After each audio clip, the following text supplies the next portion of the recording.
Yo, yo, Stacks gonna be like, yo, when we going live? What is going on, nigga? Yo, welcome to the Guys Podcast. I am your homeboy Sean. I am joined by my fellas. I'm joined by my man Dre. What you doing out there, Dre? How you doing? Hey, what's happening, man? What's going on? Yo, I got Mark down there. Mark, what it do, man? What up, fam? Yo, Mark got that blowout going on right now. Good hair, don't care. Ooh, Fat Man Scoop. Hey, wasn't Fat Man Scoop in Hey, wasn't Fat Man Scoop and you got served? He like, was. Let's start early tonight, huh? That shit. That bullshit. Like already, man. I got my man Merv out there with the city backdrop. What up? That is not Georgetown, but what up, Merv? Definitely not Georgetown. Wait. That's what, we're not doing that tonight now, goddamn it. That ain't Georgetown, but damn now. You know what I'm saying? I'm in my city. Yo, my bad. And for anyone that is confused, trying to figure out how did Stacks started with the guys, we might as well go ahead and make the announcement. After months of plotting and scheming and creating diversions, Stacks weaseled his way. I mean, Stacks was accepted into the Guys Podcast as a main member. You guys saw Stacks on the Merv and Stacks show. Saw Stacks popping up out of the blue on different pods that we had, whether it was with comments or getting backstage trying to force Dre to put him on, and he weaseled his way here. So Stacks, congratulations on doing whatever you did to get here. I still don't know how this happened, but hey, we're here now.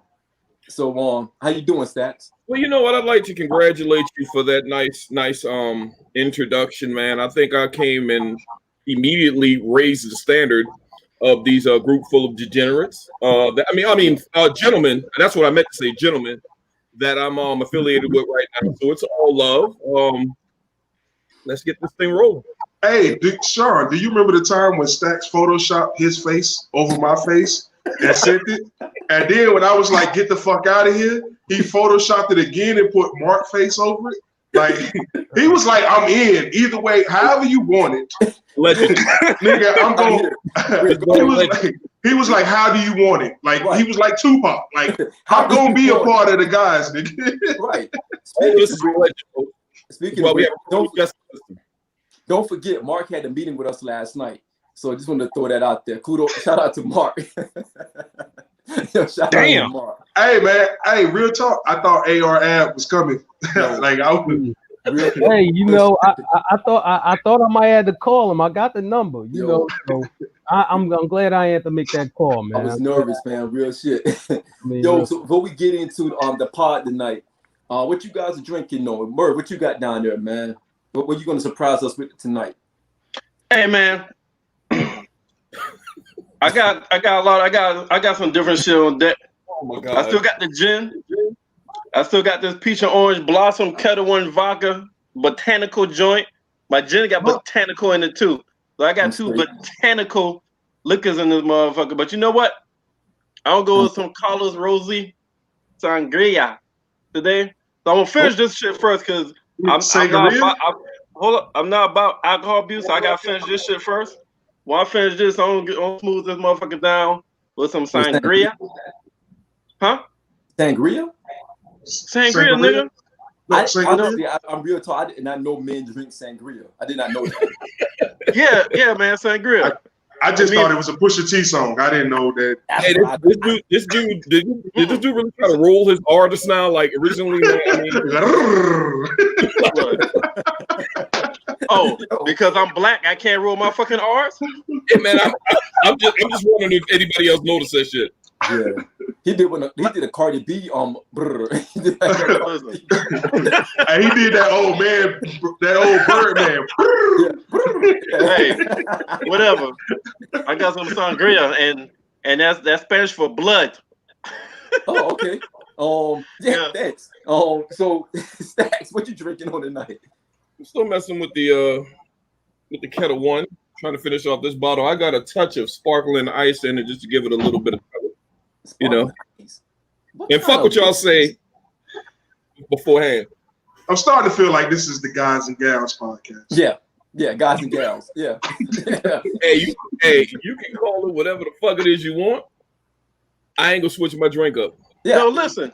When you drink, no, vodka is gluten free and keto friendly. So when you're on a diet, you're supposed to drink vodka. So when you mix it's a certain vodka. You can only drink the plain vodka, not botanicals and sangria mix. Yeah. No, we're not talking about sangria. We talking about vodka right now. Vodka, and with the sparkling water. This shit has 5 calories and 0 grams of sugar. So mix this. If you want to drink good and healthy, you mix this with your vodka, and they got different flavors. Walmart ice. Are they giving you kickbacks? You've been on this for a while, right? So we don't know. Getting kickbacks from the low. Get money under the table, like Silk the Shocker say, "Who can you trust?" We get money under the table. He getting kickback, man. Hey man, I'm trying to help motherfuckers drink healthy. Yeah, me too. Drink water. Take it on water. And red wine is good for you. For real. Pregnant women, if you pregnant and you have a real urge, you can drink red wine. Ask your doctor. I ain't no doctor. Doctor told me this. You can drink red wine if you're pregnant. If you just have the urge. So red wine is healthy. All right, red wine is healthy, and also red wine is in the Bible for your religious folks. I don't think sangria is like. I don't co-sign any of that. I'm not trying to be in your little litigation when somebody sues the guys for putting out that type of information, man. I don't think sangria is defined as a legit red wine. I'm gonna show you in a second what a red wine is, though. I got you. Speaking of water, so Mark, what kind of water you drinking on tonight? This nigga, he got Nestle Purified. Look, I told y'all niggas, man. Yo, I do not drink during the week. Period. You not even drinking water? What you drinking on? You drinking Kool-Aid? You drinking iced tea? You drinking lemonade? You drinking Arnold Palmer? You drinking Pepsi? You drinking Coke? Dr. Pepper, Sprite, ginger ale, orange juice? I do that shit, y'all mean, for before I get on here. Yo, Mark can't drink after 8, man. Mark, you ain't got to explain what you drinking. Hey, here's the crazy shit. So Mark say he drinks before he get on here, but he won't eat before he get on here. Right. Y'all niggas was taking too long. You know what I'm saying? Mark can't eat, man. Listen, Dingo and Blackjack. Stop sending messages to Sean and Dre. Yo, man, y'all can extend this joint to 2 a.m. No, we cannot. No, we can't. We can extend shit. I got to Yo, listen. Hey, respect to Blackjack. That just means we popping on that station, man. Listen, I'm gonna be honest. If you go and you look at Blackjack, I guarantee you, at least every hour and a half, there is something that has the guy's affiliation to it. Yeah, you're welcome. Absolutely. We need to talk about that. Nah, Stacks. I promise you, Stacks, I never see you on screen. Never. That's right. When you see a screenshot, like we never see Stacks on screen. We don't see Merv either, but that's for a different reason. That's a complexion. Yo. Hey, y'all nutty. I'm in though. Nigga, I'm trending in 2020. I'm trending in 2020. This is a fucked up year to be trending, man. This is a fucked up year to be trending. Absolutely. Nigga, I've been trending since Nino Brown stabbed that pretty motherfucker in the hand. Don't get it fucking twisted. Facts. Is that a shot at Light Skin Nation? So Dre, bring some dignity back to the drinking side of it, man. What you drinking on, man? Oh man, I'm on that peach dot tonight. Peach Ciroc, 2 cubes. You know. Yeah, this 1 cube. You got 1 cube, right? You said peach. No, I got 2. I got 2 cubes. Okay. You drinking peach? I said peach dot. Oh, I thought you said dot. I thought you said peach okay, dot. my bad. I didn't use guy term. Peach Diddy juice. Diddy juice. Oh, peach Diddy juice. I thought you drinking peach knots. I like that. That's pretty of you. Ain't that a mixer? What the fuck is wrong with you, man? What was that? Yo, so I'm drinking tonight. I'm not drinking any Diddy juice tonight. I'm going to switch it up a little bit. I'm gonna do a little bit of wine. a real red wine. It's called Miyomi Pinot Noir. It's a robust wine. You can't even pronounce that shit. I said Pinot Noir. I said Miyomi Pinot Noir. Nigga, you drinking Beaujolais. No, this is actually a $25 bottle. It's vintage. It's not sangria, $3 bottle. Out of did he start cutting checks? No, that's $3.99. Yeah, you're right. Did he not cutting checks no more? You picked that shit up from Kroger before the show. Yeah, don't talk about no, he said he's saving the Diddy juice for Sunday. You know what I mean? Because that's sponsored by Diddy Juice. The Versus battle sponsored by Diddy Juice. Absolutely. You know? Nah, he gotta say that shit for Sunday because when the Cowboys get that ass bust, he gotta have something to drink. Fire. I do have the Cowboys losing in our pick-up, but we'll talk about that later. I don't even know who they playing. We'll talk about that later. So let's go ahead and give a toast to the success of the pod tonight. Merv, when you are drinking wine, you got to kind of shake it gently so you can get the robustness to come to the top. So just in case you didn't know that, but here you go. Salute to the guys, fellas. Nigga, you talking shit. You drinking wine in a cocktail glass, motherfucker, but salute. Nah, this is a Marine Corps glass, actually, just in case you didn't see that. That's a plastic cup, basically. That's a fancy plastic cup. Yo, I'm out, fellas. Thank you all for tuning in tonight. Simplify. But hey, you see, I don't know how everyone else's screen looked, but on my screen, you sandwiched by two army niggas. Yeah, I mean, yeah, you are. Damn. Yeah. Two senior non-commissioned officers that really bring value to this fucking podcast. Yeah, you're even stats. Hey man, all right, let's go. Let's get into that shit, man. So, all right, fellas. So let's do some potting tonight. Yeah, some potting. No, don't do that.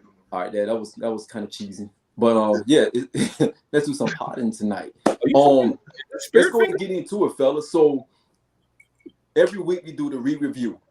All right, so retro re-review. We're going to take it to the West Coast, to someone that is near and dear to a lot of people's hearts, and that is the legend Tupac Shakur. And we're going to re-review the album Fresh Out of Jail album, first album with Death Row, the All Eyez on Me album, double CD. Came out in 1996. So if I'm not mistaken, Merv, Tupac is your favorite rapper of all time, if I'm not mistaken. So with that, I want to toss it over to you. You had a chance to listen to this album again. You know, 16-year-old Merv was different back in 96 than 40-year-old Merv, or 39-year-old Merv, rather. So how does this album hit you now, man, in 2020, after re-reviewing it? Man, I felt so when I saw you post this shit for the retro review, I was like, hell yeah. But then I was like, fuck no. Because everybody know that's my favorite rapper and shit. So it's like, no matter what the fuck I say, motherfuckers be like, yo, nigga, you biased any fucking way. You know what I mean? So it's like, but when I listen to this shit today, from 16-year-old to 39-year-old, man, it shit still hit me the fucking same, man. Like, I didn't really have to put this shit back in and listen to like all the other songs that all the other album reviews that we did had to put. I'm like, oh shit, I listened to that motherfucker in a little minute. Let me put this motherfucker in. I got it down, put it in the radio when I'm driving the car, when I'm walking around, just to catch it. But I still listen to his album just like it came out, and it still to me today because you got there's only one song that I skip on, and that's damn. What's your phone number? That's a corny ass beat. That's a corny ass song. That song, like, I don't know. But go ahead. Do we not give it credit because of if real music fans know where it comes from? Do we give it just a little bit of credit, maybe? Yeah, because it's a play off another legend. You know what I mean? I know, but it's the beat. The beat. I got you. The beat is just. All right, continue, my nigga. I like lyrics, man. That beat is, that beat is hard. The beat is horrible to me. And that's the only song that I skipped because of the beat. And like you said, it was his first album out of jail. Before this, his to a lot of people, his best album was Me Against the World. Arguably before this, a lot of people felt like that was his best album. He got a lot of recognition for Me Against the World. So for him to come out with After Jail, I mean, shit, when you're in jail, you ain't got time but to fucking write. So you should have some fucking material. I mean, what the fuck else he gonna do in jail? But to come out after that, a double album, and I know we're talking about today, but I think back then, you and Dre, correct me if I'm wrong, but I think it was a 5 mic album. No, it was not. It was. It was not. Was it? Did they go back and do a 5 mic? He never got 5 mics for that album. Never got 5 mics. Well, for this one? For this one, no, he never got 5. Man. Never got 5 mics. East Coast bias. Okay, got you. Okay. Damn, y'all sure? I mean, y'all the hip hop people, but y'all sure? I'm positive. Hey, do y'all remember? Real quick, y'all remember when the Source went back and gave some 5 albums 5 mics? They did. Yeah, that wasn't included. This wasn't one of them. Okay, gotcha. Listen, so me and just so everyone know, me and Sean know this because one, we are the hip hop enthusiasts for the show, but we also went back when we was looking at what we were going to do with our piece of the guys. We went back and we looked at the 5 mics who originally got 5 mics, who came on later and got 5 mics. And I'm not going to disclose all the information, but I know I was, and I feel like Sean was too, when we were surprised by who had multiple 5 mic albums, because it didn't add up to us. It was just little things like that we was looking at, like, whoa, what the fuck? Okay. Okay. Gotcha. All right. And I thought that's what happened. I thought they went back and gave it 5 mics. That's why I was getting that's why I asked for correction. But they would have gave back. They would have gave Southern Player List of kind of like funky music. I just want to throw that out there. Throw that out there.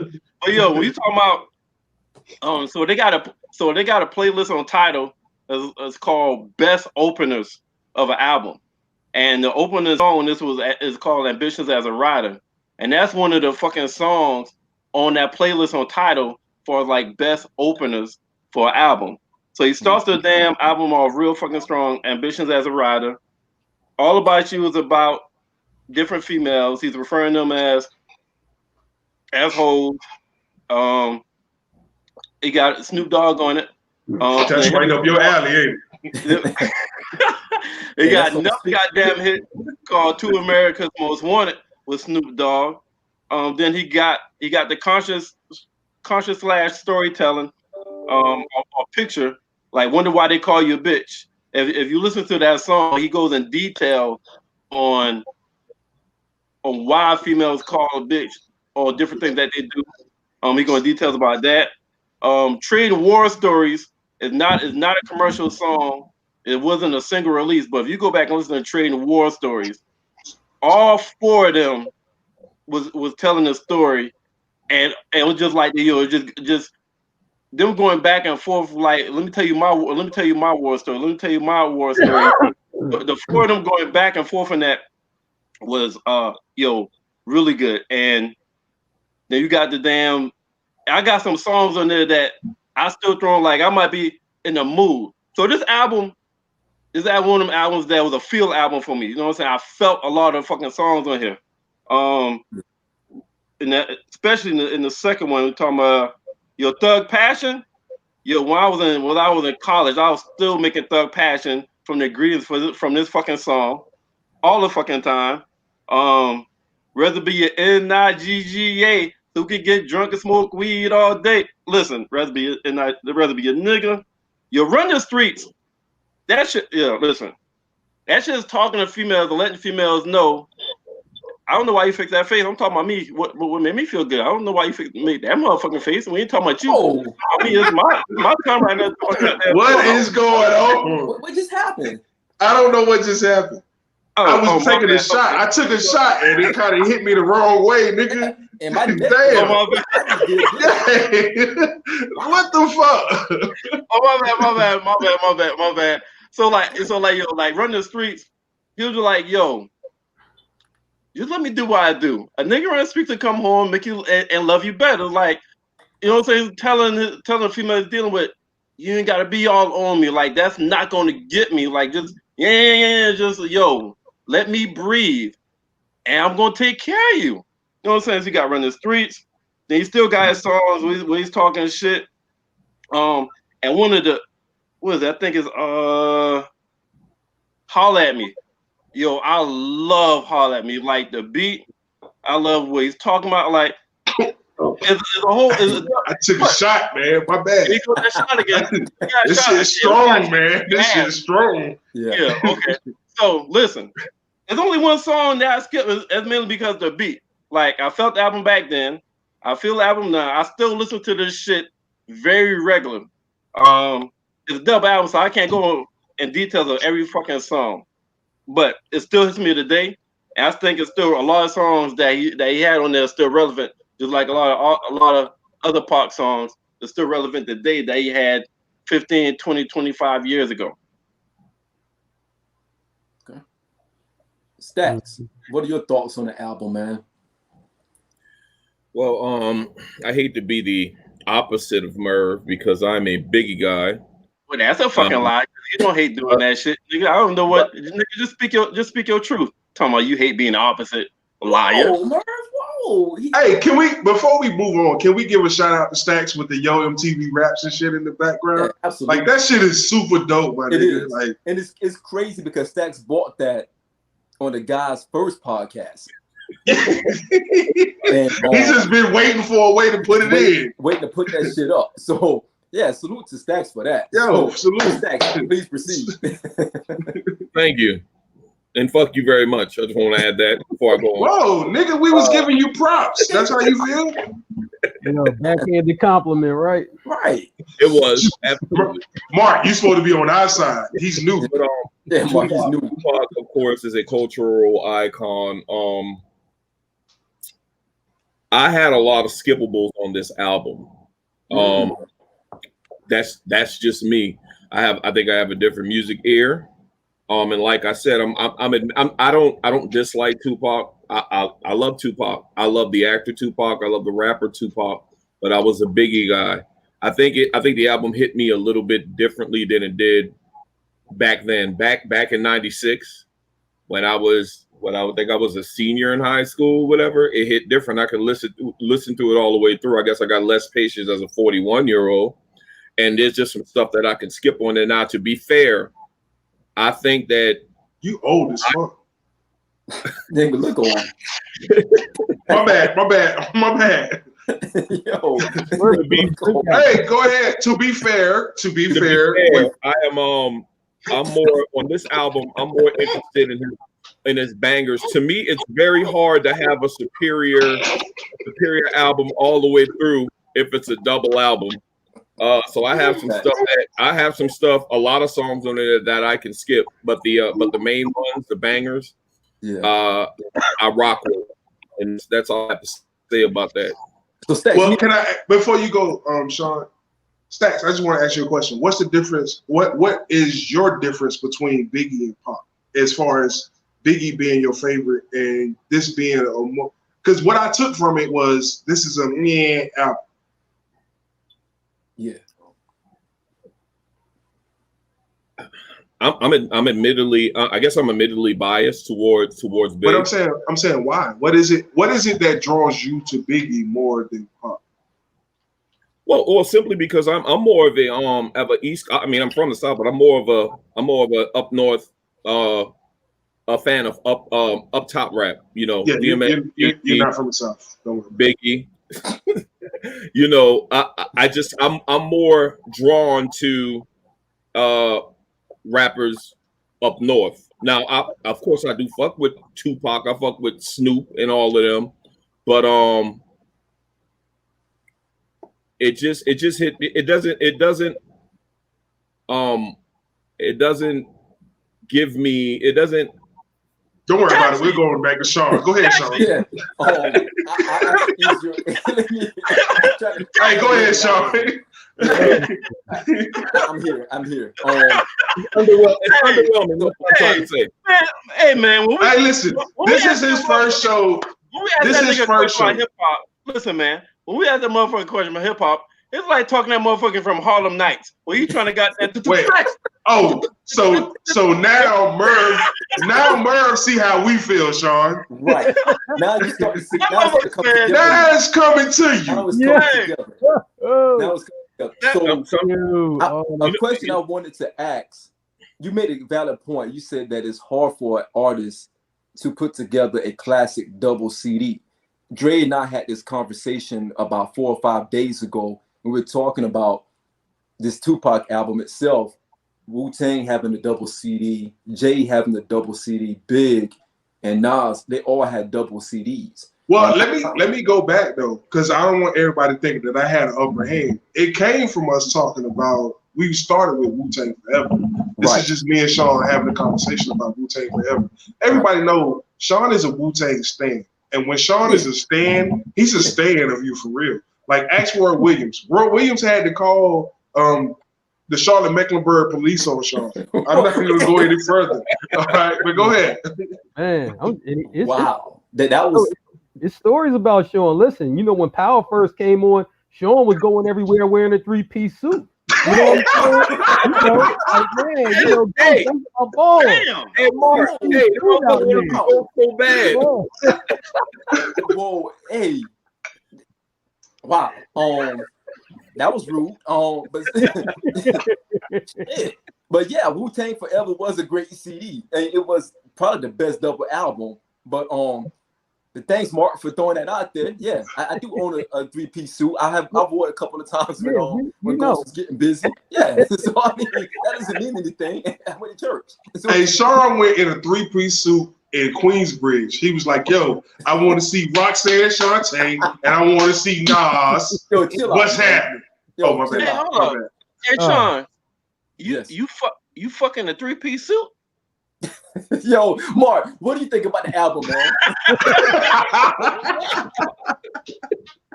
Yeah, man, I'm gonna tell you like this, right? The reason why I thought this album was good then and is good now, I'll tell you, then when Pop came to Death Row, he said this, in an interview, that he wanted everybody to be a part of this project. So he had all the different producers, from Death Row to be on it. He had all the different artists. He had a lot of different, artists that were coming up. And you could feel that in the music, that everybody, had a part, whether they had a rap on there or whether, they helped them with a song. Everybody had a part in this project from the label, right? Also the documentary Welcome to Death Row, probably one of my favorites of all time.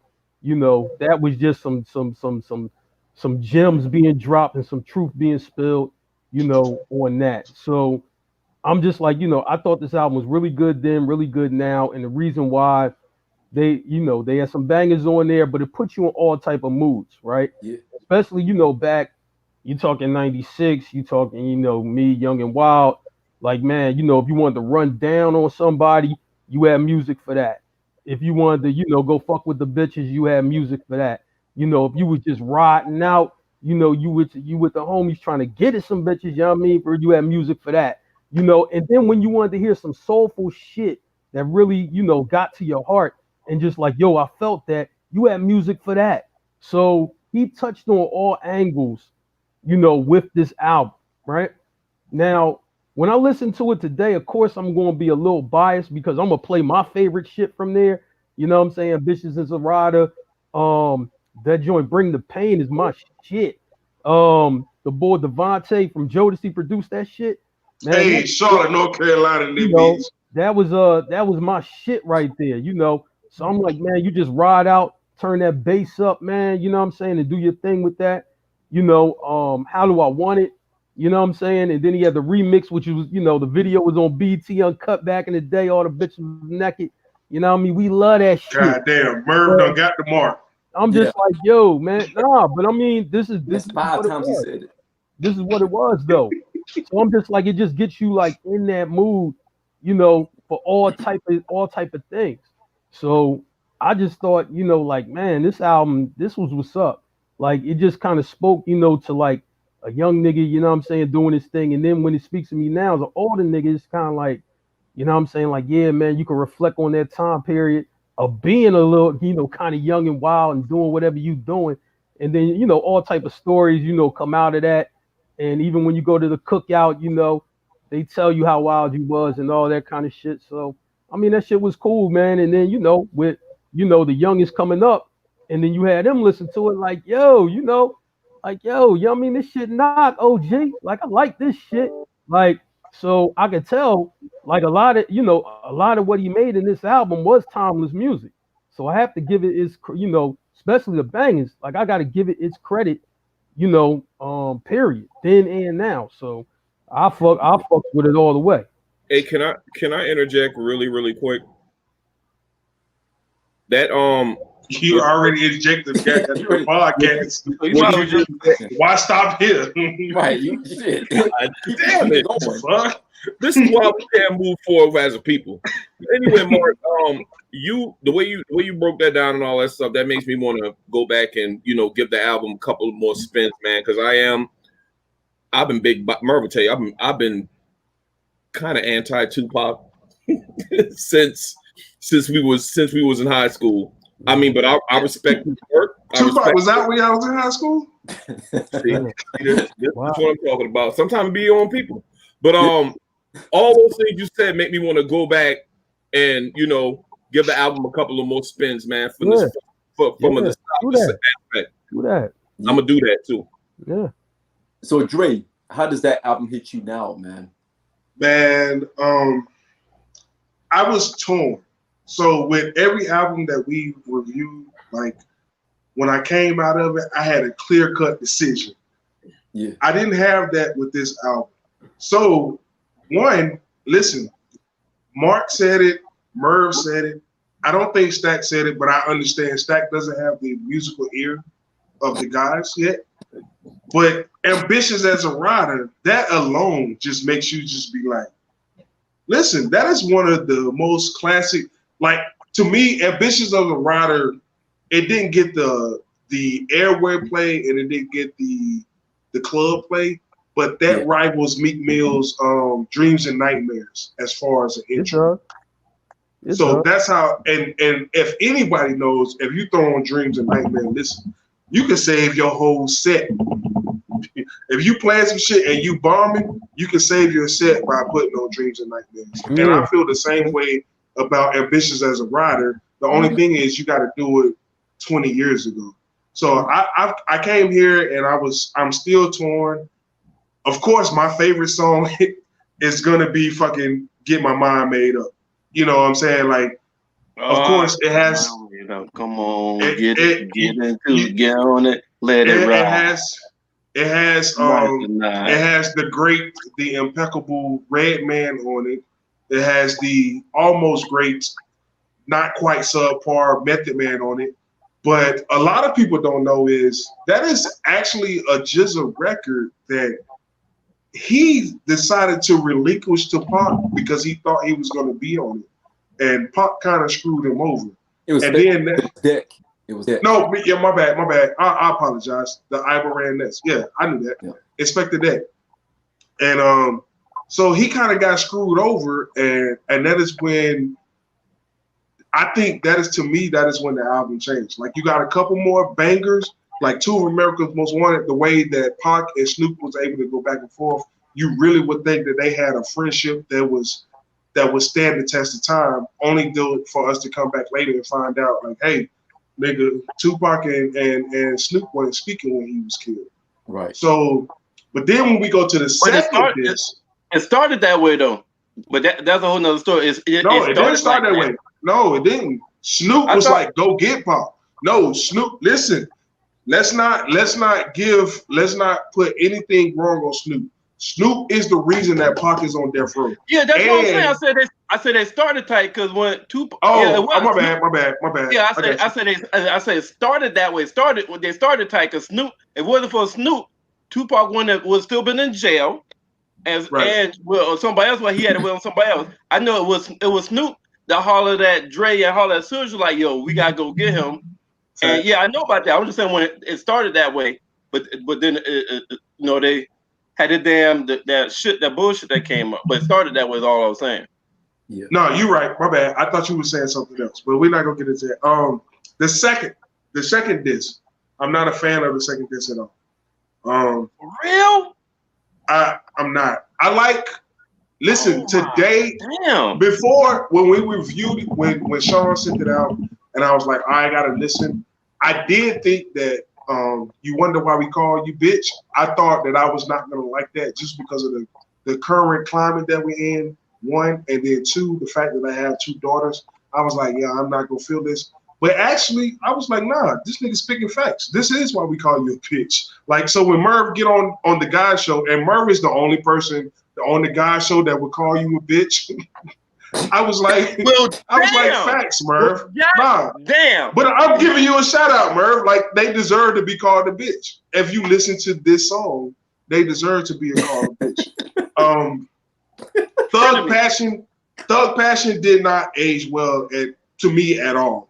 It was dope at the time, but Picture Me Ballin', like, yeah, I'm cool on that. It's rolling. Picture me rolling. Picture me rolling.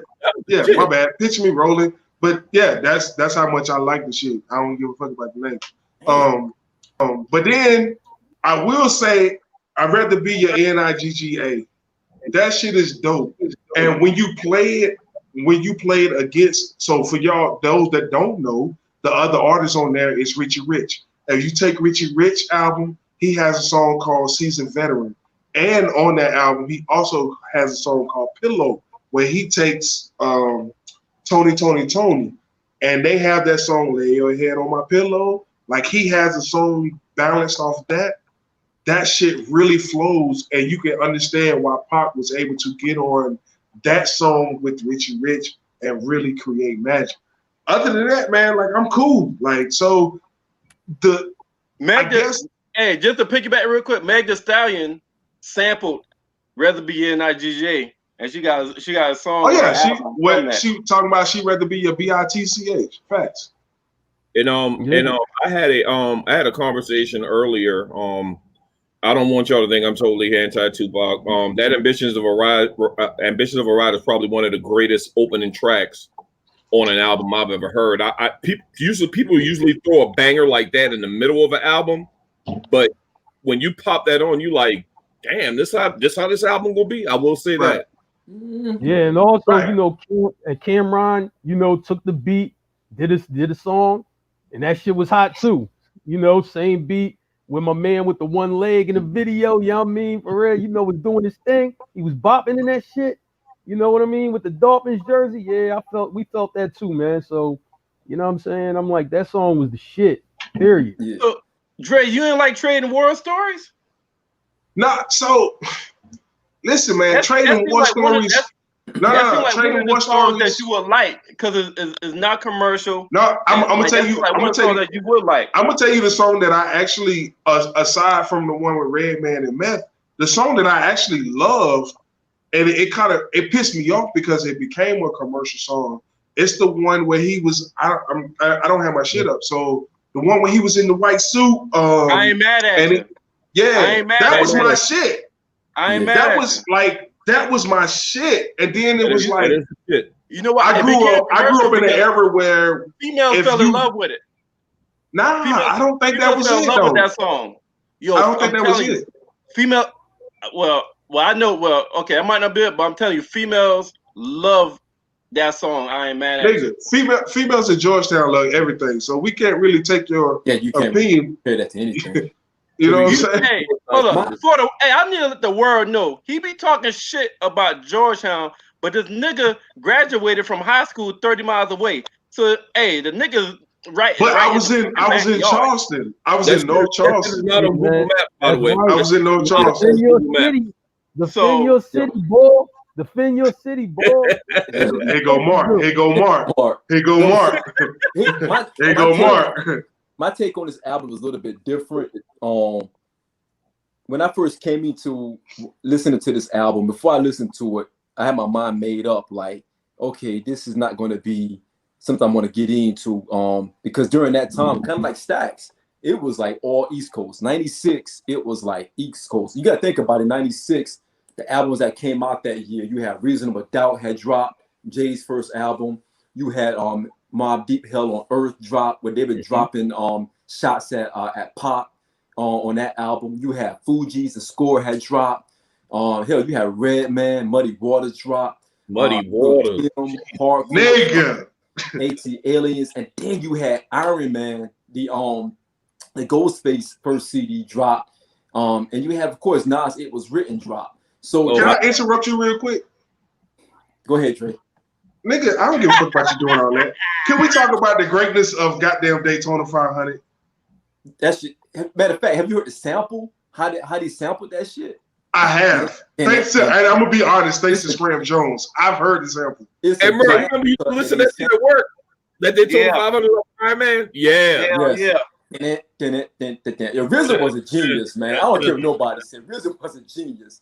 But I'm glad I can say. But nigga, go on with all that looking like goddamn old boy from Paid in Full and shit. Yeah, man, it's cool and all that. Every time I say something, it sparks more stuff. So I'm privileged to be able to say things that spark you guys' your brain thoughts and everything. So as I was saying, there was a lot of great albums that came out that year.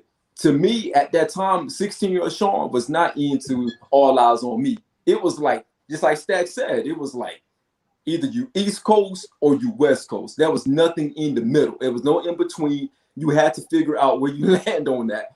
But over time, I started listening to All Eyez on Me. And I'll be honest with you, listening to it again today, I realized a couple of things. I realized one, this album, I slept on this album back then, number one, because I was so big into Wu-Tang still at that time. And again, like I said earlier, Nas had dropped It Was Written. Number two, this album had a lot of hits that is timeless. You're talking about Ambitions of a Rider kicking things off. You're talking about I Ain't Mad at You. You're talking about Gangsta Party, the joint too, America's Most Wanted by him and Snoop. You had so many songs on here that were actually like, you would think, I didn't know, I forgot that all these songs were on one album, right? But then you start thinking about the album in its entirety. There were a lot of songs in this album that you probably could have placed on another album, make that own album with trajectory-wise. I think the album showed you that Tupac was probably, how can I put it? I don't say what is schizo, but that Tupac had several different personalities because this album showed schizo, nigga. Tupac was wild because it makes you wonder why. Like when Nas made the comment, he made the rap you freak niggas played out, get fucked and ate out. This nigga was a freak because he had songs on here when he was talking about some real freaky shit, some crazy shit. Thug passion make your dick hard, thug passion make your pussy wet. Like he was talking that like just raunchy shit, you know, as a rapper. And I mean, and as a male rapper at that. And then my favorite song was Can't See Me. I'm not going front. That song kicked off the second CD, and that beat, when you put that shit loud and that shit started banging, that beat to me was bananas. And it didn't hit me again until today. I was in the gym. Today was Arm Day, by the way. I was in the gym. Who gives a fuck about that? If you don't goddamn carry on this motherfucking review, I can't. Hey, Sean.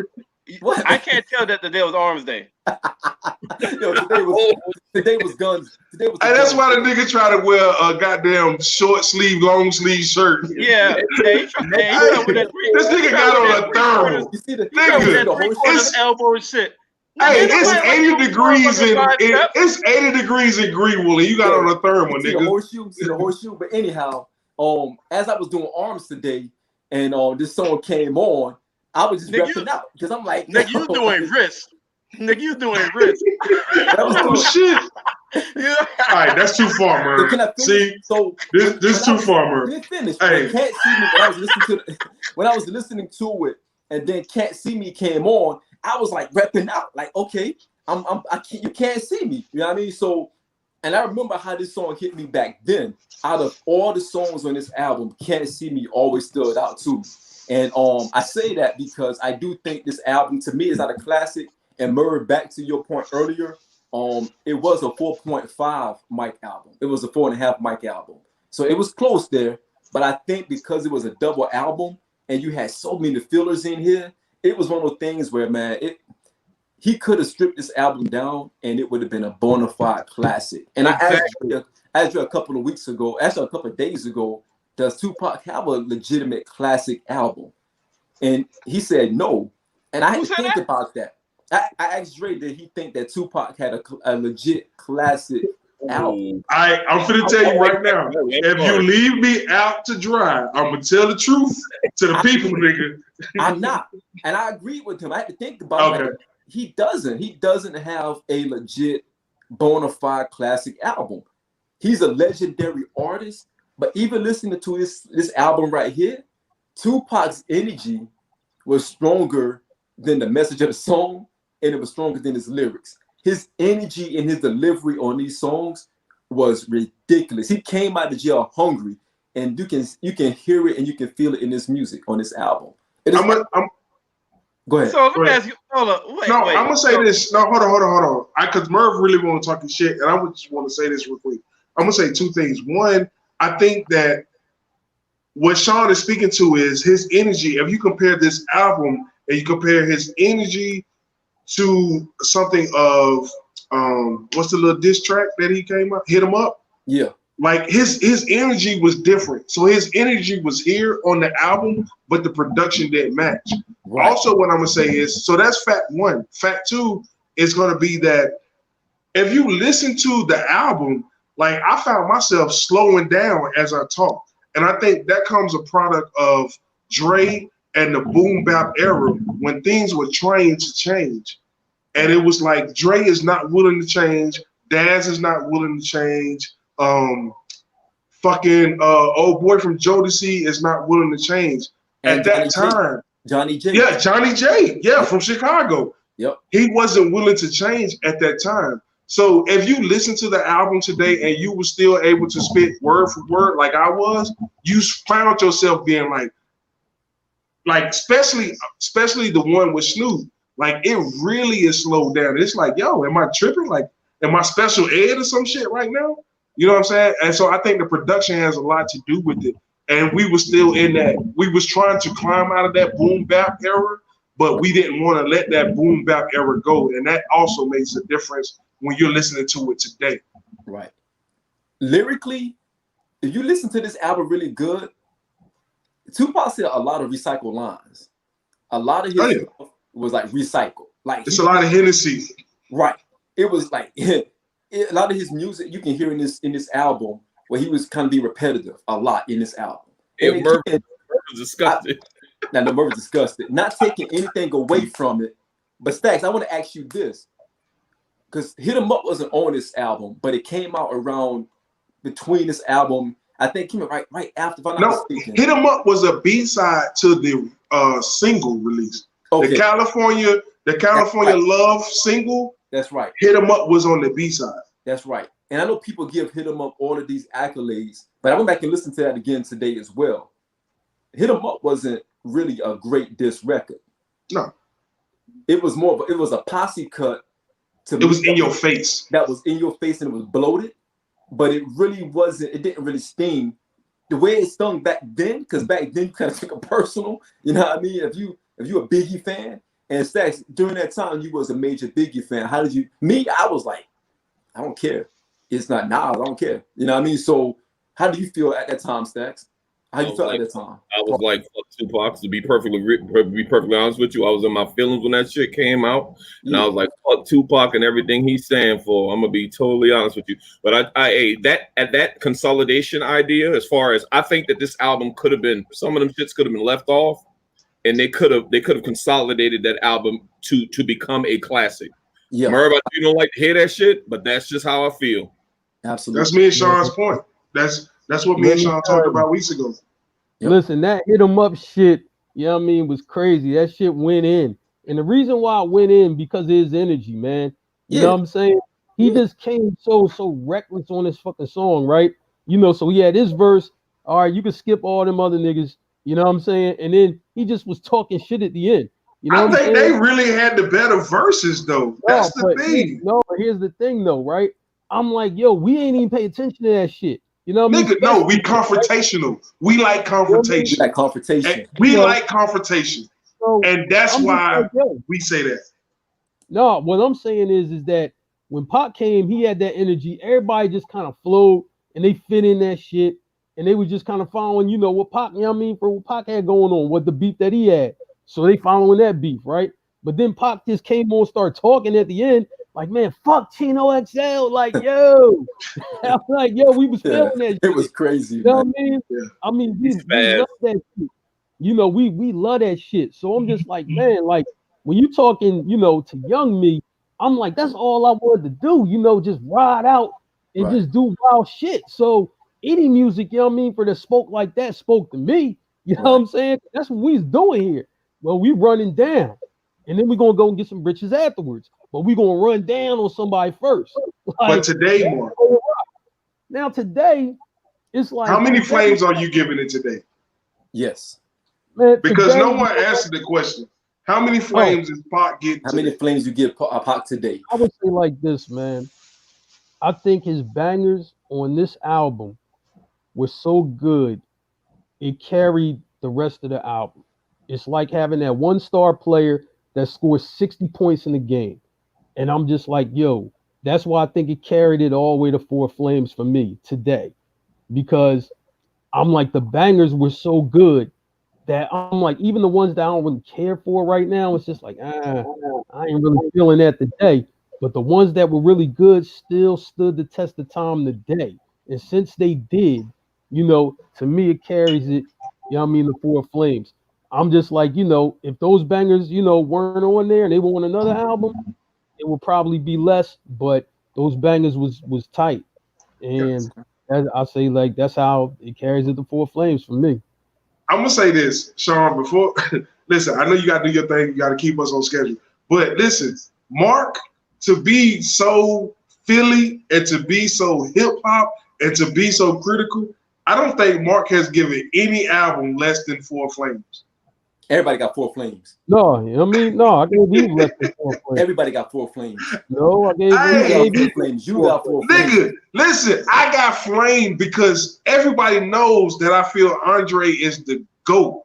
And I gave them motherfuckers 3.5, but Mark came back and Mark was like, nah, bull, they get Four Flames, bull. Yeah, but you're a dickhead though. So he's the only one that didn't get But four. also, Stacks, you're not a part of this show. So what do you say? They get nothing. Okay, got you.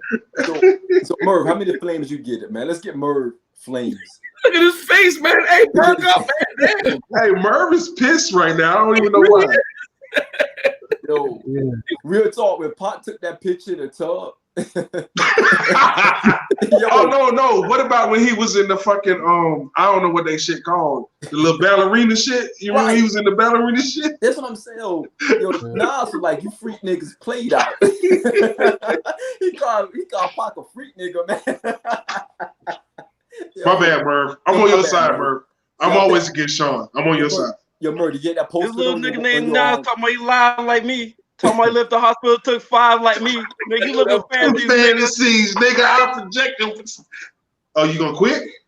We shook Dre punk ass. Now we out of the closet. Oh, that nigga said he was out of the closet. Oh, he did. Wow. Oh, I get it now. I had to mute Merv, man. I get it now. He said he out of the closet. I get it. You never got that, then? Nah, dude. That nigga was he was gay. He was calling Dre gay back then. No. He said we shook Dre punk ass. Now we out of the closet. Pac was calling himself gay. That's why Nas called him a freak nigga. Yeah, it makes sense now. Nah, all coming together. Nose ring, rest in peace, Pac. Nose ring. Yo. Hey, but JC did say y'all niggas stop acting like Tupac can have her nose ring too. You know right. You know, it's crazy because Pac never considered Jay back then. he didn't really mention Jay like that. Nah, he did though. He did. Not like that. He didn't mention him like that. He called him He just a told fan. He whatever. did. That's why I did not like Jay. I did not like Jay for that reason. He said he did mention Jay. Yeah. When Jay went at Nas, he said when Jay went at Nas, I was super pissed. To the mouth. When grown folks talking, nigga, close your mouth. Yeah, he did say that. That's right. But that's what I'm saying. He never really addressed Jay. For, like, he made Jay like a little nigga to him. Like, but that's what made me dislike Jay. Listen, when Jay went at Nas, I was pissed because I was like, yo, nigga, when Pop was going at you, you ain't had shit to say. Biggie sitting here making subliminal diss, like Mob D ain't got shit to say. Like, I was pissed. No. Now I know the story. I know the story when it comes to Nas. But even then, Nas is the only person. I take that back. Nas and Biggie. I do know that Biggie had some way harder shit than the shit that came out on like Reasonable Doubt or shit like that. Yeah. But I was pissed, like nigga, like I fucks with y'all. I'm riding against Pac, and y'all bitching up, but going against each other. You know what I'm saying? That's what Prodigy was saying. Prodigy was like, y'all, like Snoop and those guys come in here and crush the building. And he was saying, like, Jay, you didn't say shit back then. You know what I mean? So it was crazy, man. Even I was listening to an interview last week with the legend Eric B, DJ for Rakim. And he was saying that he was legendary. Okay? No, say legendary DJ. Legendary DJ. I'm sorry. Pardon. What's that? I was answering a question for somebody. Oh, the legendary Eric B was saying in the interview, it was an older interview, but he was saying that he had a conversation with Pac, and he was telling Pac, like, yo, you're pushing, Nas and those guys to the edge. Like, you better make this shit right before something bad happens. Because he was saying how, the niggas in Queens was going to ride on him in Central Park at the MTV joint, but they were able to squash everything. Yeah. But during that time, Pac was disrespectful with his shit, man. He was like, and these little niggas named not Mob Deep. Them little niggas got sickle cell or something. You fuck with me, better fuck around, have a heart attack. Right. That was stupid.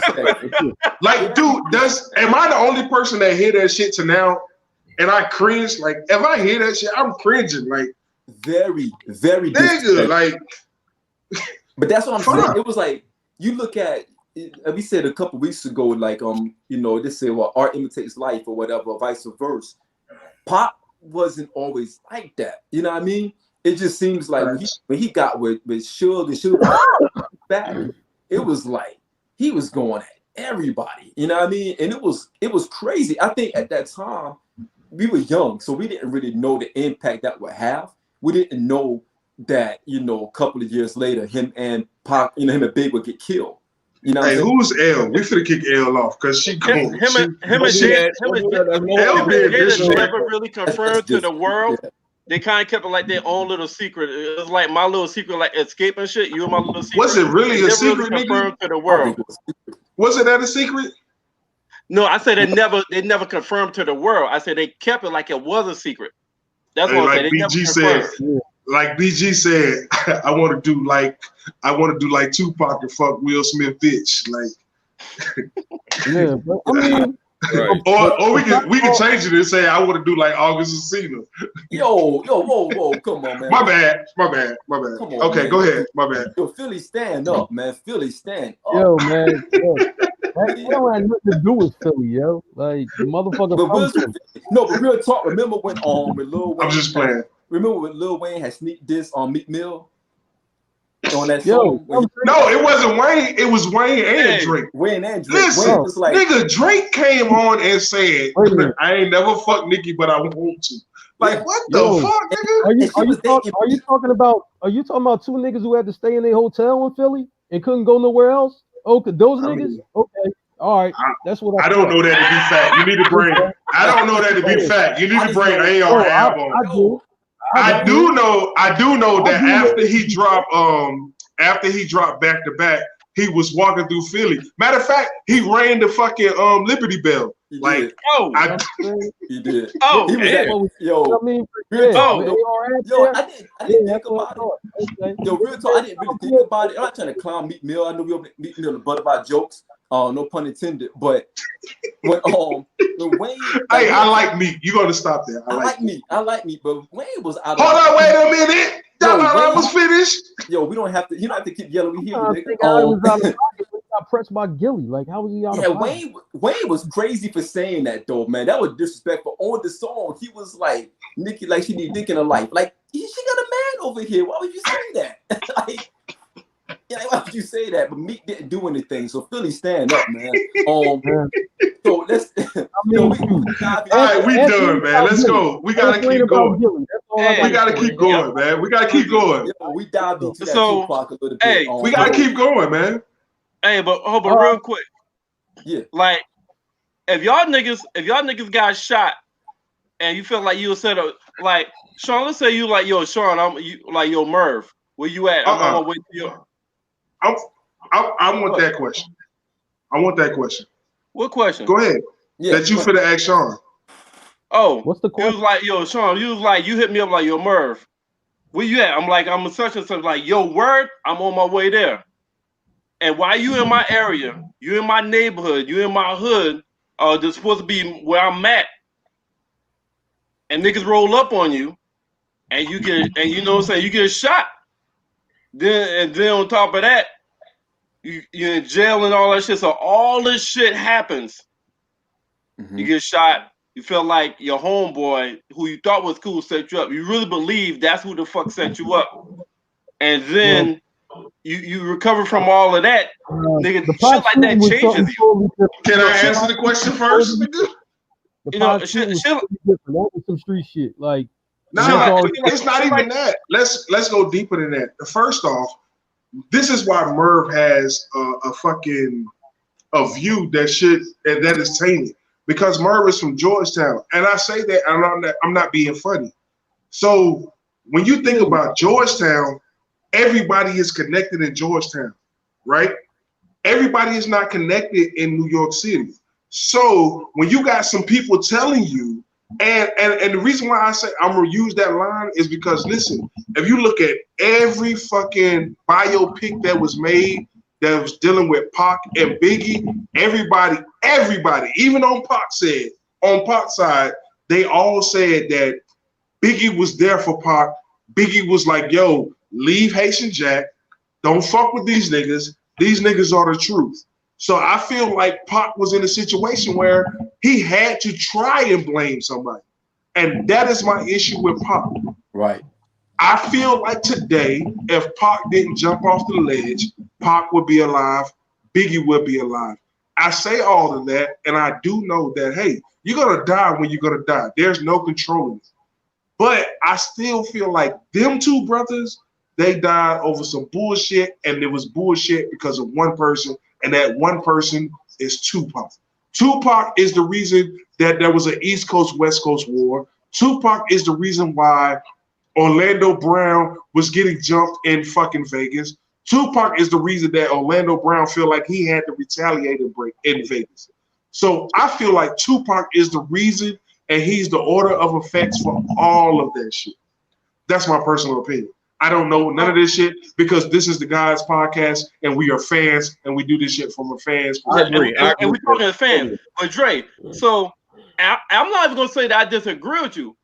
If you remember my words, I said if you felt perception is reality.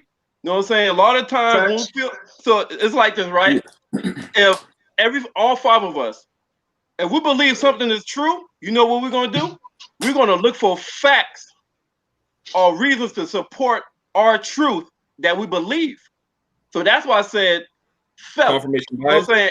If Sean came to me like, yo, we supposed to be homeboys, and he hit me up like, yo, I'm on my way, I'm coming to see you, and he felt like I said, that's what I say felt. That's what I'm saying. Right. But the world just ended. James Manny Robinson just agreed with me. The world is over. Go ahead. I think he agreed with me. That never happened. Hey, so that's what I'm saying. So if you felt that way, you're gonna look for shit to support your truth. And everybody, all humans, when they feel some kind of way, they look for reason to support their truth, and they're gonna respond accordingly to their own truth. That's all I'm saying. So if you feel like you've been set up, your homeboy set you up, you done been in jail, that shit's gonna change your fucking mindset Just like Jay-Z said, just how I'm feeling at the time, right or wrong. And nigga, that's how Tupac was feeling. That's all I'm saying. So if you feel that way, that's gonna change you, huh? So you're giving him the confirmation bias pass. That's what you're saying? First of all, you are admitted that you biased, and you don't even like you didn't even give the fucking album a chance because you biased. So you saying anything on this man right now means absolutely fucking nothing. And my flames, I give a nigga 4.5. All right. So 4.5. and what? Fuck out of here. I'm gonna say this. I have to agree with what Dre said. Real quick. And as well, Mark. Real quick. Y'all niggas fucking bugging. All right. What? We partners, Merv. We're partners. Any disagreements is behind scenes. Y'all want to say Tupac ain't got no classics? Y'all fucking bugging. Because goddamn, what happened, man? Sean, can you please tell us how many flames you have, Sean? Anyway, All Eyez on Me and Machiavelli are two classics. Sean, can we get your flames, please, sir? I give it 3.5. 7 Day Theory. Man. I give it 3.5. There was some. Of course you do. You got. You know what? It's a bunch of East Coast motherfuckers on here. Y'all the same. I'm the Southern nigga. I'm the Southern nigga. Y'all the niggas that when Snoop Dogg said, "Y'all motherfuckers ain't got no love for us. Y'all motherfuckers got no love for us." Y'all the niggas that was like, "Fuck no." Nicole. That's a bunch of East Coast niggas on here. I get it. Y'all get it. But y'all know what? I'm gonna goddamn represent Tupac. Can Sean please talk? Can Sean please talk? Listen, can Sean please talk? Okay, I'm sorry. I got my feelings. I'm sorry. Nicole, Pop did make that stuff up. Sorry. Nicole, Pop made that stuff up. So don't think that I'm sorry. Pop was wilding. He had to find someone to point the blame, and he created that bad energy that happened. Wait. You know, and Pac and Jay-Z Sean, said, Pac and Jay-Z has accused Nas of making up his story. So don't talk about make up shit now. We go your boy because can Sean go? We was quiet for you. Can Sean go? Okay, I'm sorry. Sean, Funk Master Flex. I knew this was going to happen here. Tupac stand. Yo, this is Tupac. This is a Tupac brain. The ghost of Tupac is jumping. Wait a minute. Nicole is disrespectful. She called me Southeast. No, baby, I'm all South. Who is Nicole? I don't even like East Coast. Yeah. You East Coast influence, nigga. I'm sorry. You know. Yeah. No, go ahead, Sean. I do think the album is, again, my opinion is 3.5 mics. It's the reason why we're going this long with Tupac, because Tupac bring this out of people. All right. The ghost of Tupac jumped in Merv, and he's talking to us and not Merv. So I'm trying to defend that right now. I'm actually getting kind of nervous right now because you don't know what's going to come out of Merv's mouth. So the ghost of Tupac is even living inside of Merv. I'm gonna say like this. I'm gonna leave. This is gonna be my last comment, and we're gonna have to move on. We got to. Here's the thing, and Merv, this is going back to you. I did not dislike Pop. Here's the thing. Exactly, L.A. Rochelle. How you pronounce the name? L.A. Rochelle. This nigga. What's going on? I wasn't and Dre kind of know half of this story, but I wasn't a big Pac fan, but I also wasn't a big fan. You were not. 16-year-old Sean thought he was going to be a rapper. And I'm not going to say my rapper name. No. Oh, we got to tell the whole story. I'm not telling the whole story. Oh. But okay. I was freestyling for this guy. And can I tell it? No, okay, go ahead. But I was spitting some flames, and during that, I made a comment. Shit! I made this comment.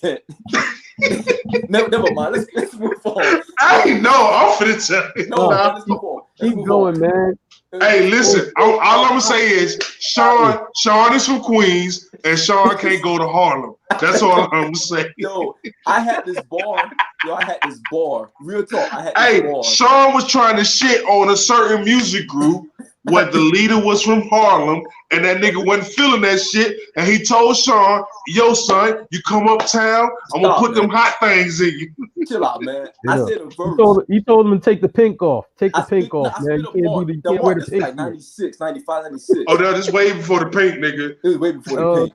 I spit this bar. Why the girls get naked? Hey, yo, Mark, I spit this bar, right? The dude Facts, Nicole. Facts, Nicole. All the time, Nicole. We never get a get a story from this nigga. Because I can't put it all out there.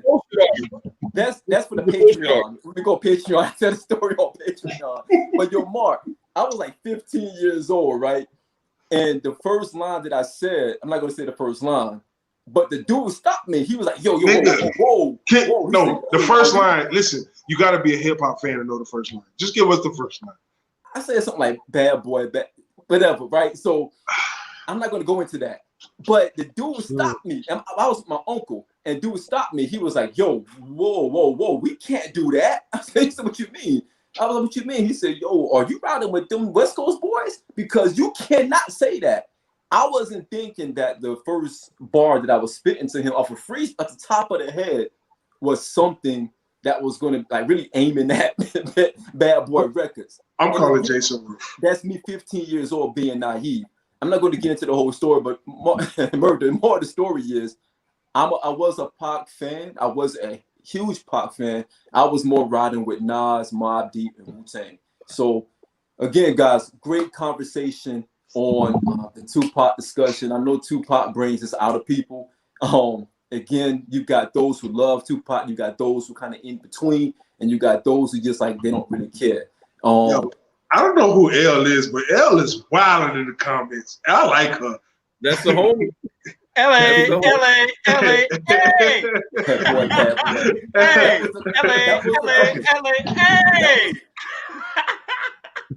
I don't know what that is. That's weird. So guys, hey, we're gonna pick up a little bit of steam here, man. We gotta put things in perspective. I know we got some things we want to get into, but if you guys don't mind, want to pivot just a little bit because we got some engagement out there. I know we was gonna talk about some album releases. The Locks album came out, hated it. Trash. Came out. Nigga, don't do hated it. Like, do something else. Nigga. All right. Say Trinidad or whatever y'all say up in New York. Trinidad, right? Yeah. Don't say hated it, nigga. Motherfuckers gonna think our wrist broke or some shit, nigga. This nigga talking about some hated it. Hey, Dre, did I tell you Sean was doing wrist today? No, oh yeah, you did, yeah. I did doing wrist today. Yo, dude, you ain't got that skinny shirt. You can tell by, but anyhow, I know they make skinny shirts.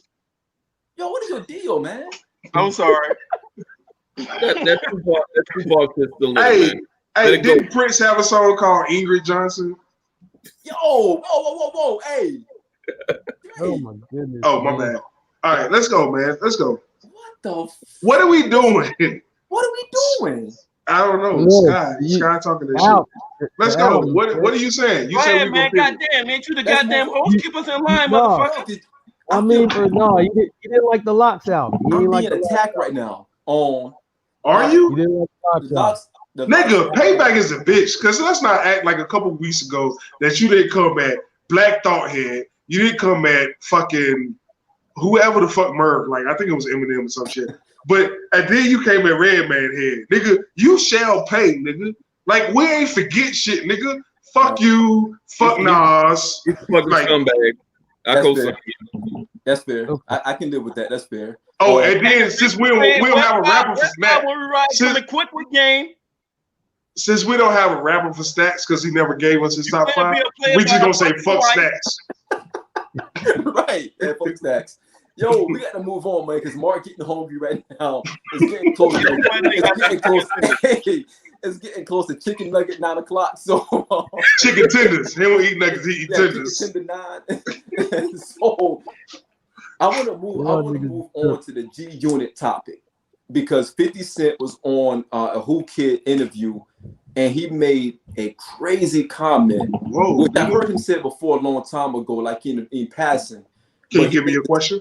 He made this comment that he wished that G Unit never existed, and he wished he could forget about the G Unit thing. Well, So this is I what want he to start do. with you, Mark. What are your thoughts on that? He always talk shit about whatever, right? And then finds a way to promote something new. It's probably a G Unit movie getting ready to come out. You know what I'm saying? Or some shit. And that's why he's talking shit on G Unit. You know what I'm saying? Mark, that whole no, but listen what I'm saying, right? That whole thing, that exchange between T.I. and 50 Cent. Guess what? Guess what the end result was? Oh, I got a new show starring T.I. T.I. You know what I'm saying? Yeah. So I'm trying to tell you, man, him dissing G Unit, I guarantee it's a G Unit show or something in the works, where it's like, yo, man, fuck G Unit. Oh yeah, Lloyd Banks, you know what I'm saying? I got him on this.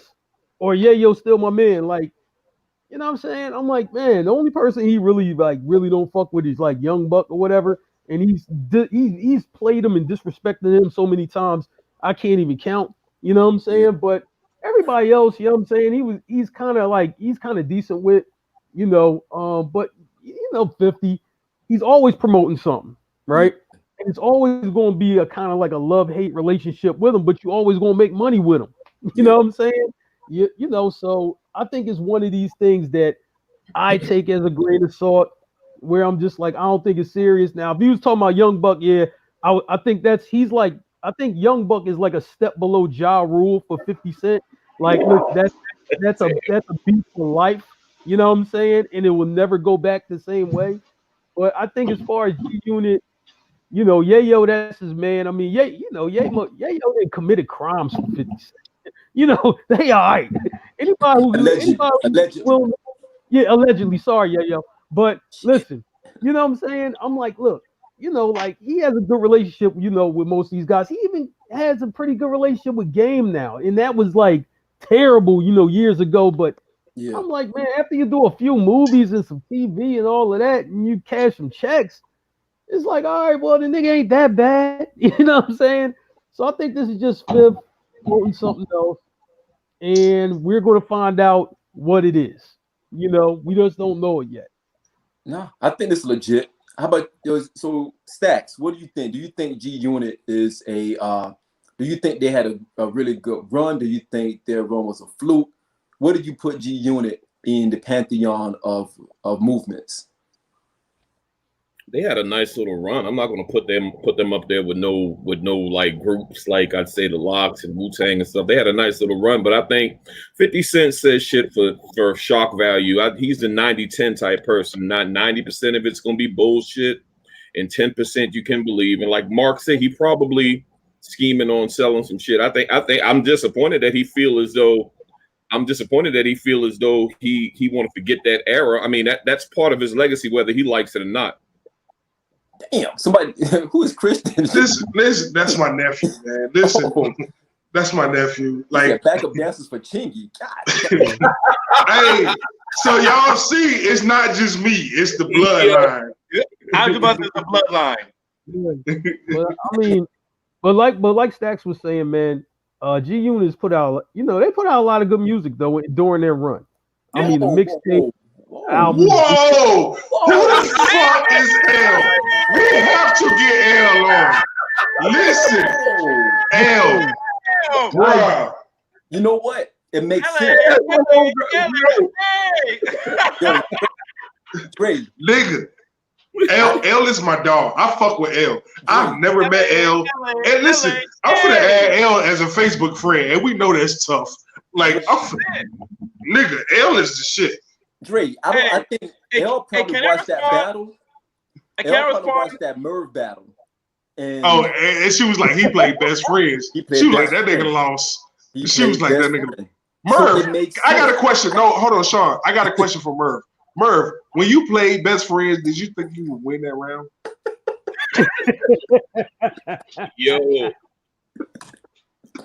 Yo. Hey, a wise man told me don't argue with fools because people from a distance can't tell who is who. Real talk, Merv. When you have played honestly, man, I'm trying to be funny though. When you played Candy Shop, what was going like? What was your strategy when you played Candy Shop? Oh shit! Okay. Like when you wrote it down on paper, as you put together, did you say, "Yo, I'm about to hit him across the head with this Candy Shop"? L, I got you. I'm gonna fuck with you, but L, you better jump on. If you don't jump on next week, I'm gonna get your ass up out of here. Hey, but hey, I disagree with I disagree with Mark. Of course you do. Yeah, of course, we all do. Do you agree with anyone that's in the guys podcast that's not named? I'm not even gonna say not named because this nigga is really not one of the guys. But do you agree with anyone that's not Stacks? He doesn't agree with Stacks. Like nobody. On this question, so I don't know what Sean's going. I don't know. Sean usually have people picked out who the fuck he gonna ask a question to. I didn't know if he was gonna ask me that question or he's gonna move on to the next topic. No, I was gonna ask you a question. I go. Look, there goes Stacks. My bad. Stacks. We thought she was gone for the night. We thought you jumped off, Zach. Sorry. Hey, Sean, what's the fucking question though? I'm trying to get it out. No, facts, nephew. Those are not it. Nobody will ever play Best Friends or fucking Candy Shop. Part 1 and part 2. He did part 2. So my question for you: do you think? Because I disagree with Mark when he said that 50 got something coming up. So my question for you is: DJ Who Kid actually asked him, with the success of Straight Outta Compton and these other movies highlighting, some, notable artists and notable groups, does he think that G Unit will have one like that? And 50's response was, nah. He like, I wish I could just, forget the whole G Unit thing. And he said it because he prefaced it by explaining all of the money that he had to put out for G Unit and all of the things he had to do with the boss. So I want to ask you that question. Do you think he's being genuine about this, or you think this is another 50 ploy?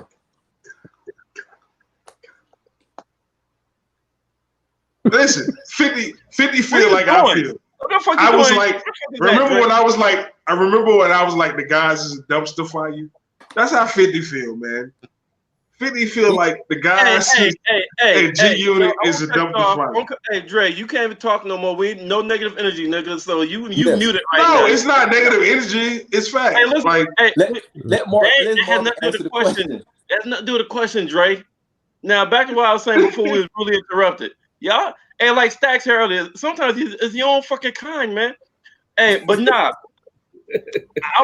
I don't think it's a ploy.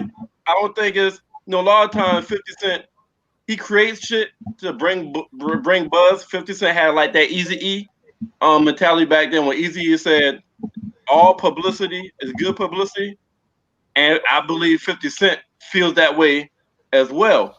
But when it comes to 50 Cent is only one other rapper, in my opinion, that's alive that can match 50 Cent drive or ego, or is either don't like failing, is not almost did it, I either succeeded or failed. And that other rapper or other artist is Jay-Z. So when he looked back at all the things that he has accomplished, especially when he got Power Now, he was successful in solo albums. He, I think with Vitamin Water, he invested in and was successful in that. He has a lot of shit besides just his solo career that he's put money in and got a great ROI. ROI means return on investment. So when he looks at the G Unit, oh shit, I don't even know what to say right now. He put a lot of energy into it. He put a lot of time into it. He put a lot of money into it. And Stacks, I think he has going to hell. That Stacks going to hell. Create a dynasty from G Unit. Stacks going to hell. Lloyd Banks was hot on his mixtapes. Like Lloyd Banks, lyrically, Lloyd Banks can spit really fucking good. So I had high expectations. I was like, yo, when that nigga dropped his first album, that shit's gonna be banging. But both his albums, he had like 2 hits. On Lloyd Banks. Merv, I got a question, Merv. You look at Young Buck, Matter of fact, Young Buck had probably had the best album out of all G Unit. Then when you look at the G Unit, it's not even close. Then when you look at G Unit compilation, when you look at G Unit compilation, it didn't reach what a lot of people thought they was gonna reach, especially with 50 Cent backing. So when he looked back at it, I think that's one of his the way he as successful as 50 Cent has been.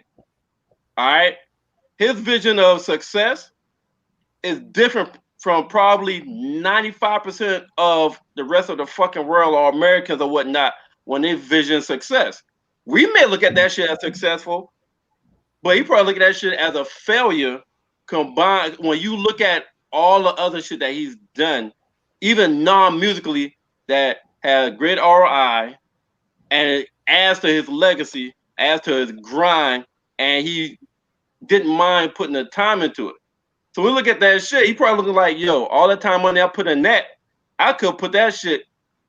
Yo, you got Power, you got that show on ABC with the lawyer that went in prison, taught himself. Yeah, that. So he probably look at that like, yo, the money and time I put on that, I could put on the production of a TV show or investments in another stock and would have added to my legacy much more. I didn't need that shit. That shit adds nothing to his legacy, nothing to his money. It adds nothing to 50 Cent. So I think he was genuine with it, and that's why, because his idea of success is different and higher than 95% of everybody else. And like I said, only other person I think that I'll probably put P. Diddy in there too, but P. Diddy is more of a producer. But as far as like Jay-Z is the only person I think that will match him. Only difference is Jay-Z is a little bit more subliminal with his. 50 Cent just come out and say, yo, I wish I never put money in them motherfuckers. That makes sense. That's a damn good point. Shit. That's I feel like it's not a good point, and I would tell you why it's not a good point. It's not a good point, and I'm gonna tell you why it's not a good point. I'm not gonna tell you right now. You got to tune in Monday night at 8 p.m. on Zingo TV, the guys' Facebook page, the guys' YouTube page. Like, that point was trash. I like Merv. Merv is cool. He's awesome. He's an awesome guy. But Merv, your point was trash. You don't know hip hop, and everything that you just said just proved that you don't know hip hop. But Sean, go ahead. Hey, world, y'all make sure y'all tune in the next Monday. But if you didn't tune into this last Monday, I'm telling you how much credibility this nigga got. Because they did top 10 female rappers, and this #1 female artist of all time is fucking Mia X. World. Nigga, I would defend that. I would defend that against anybody. Yeah, but, Sean would tell you, Sean, can I get 30 seconds, Sean? Defend it Monday. The facts is, Sean, Mia X niggas was like, wow. Right or wrong, Sean? Yeah, that was a throw one. Hey, Ella said sheesh. All right, facts. Let's go. No, she was saying sheesh because she was like, nigga, are you gonna shut up? That's really. Hey, even your nephew like, wow. Nigga.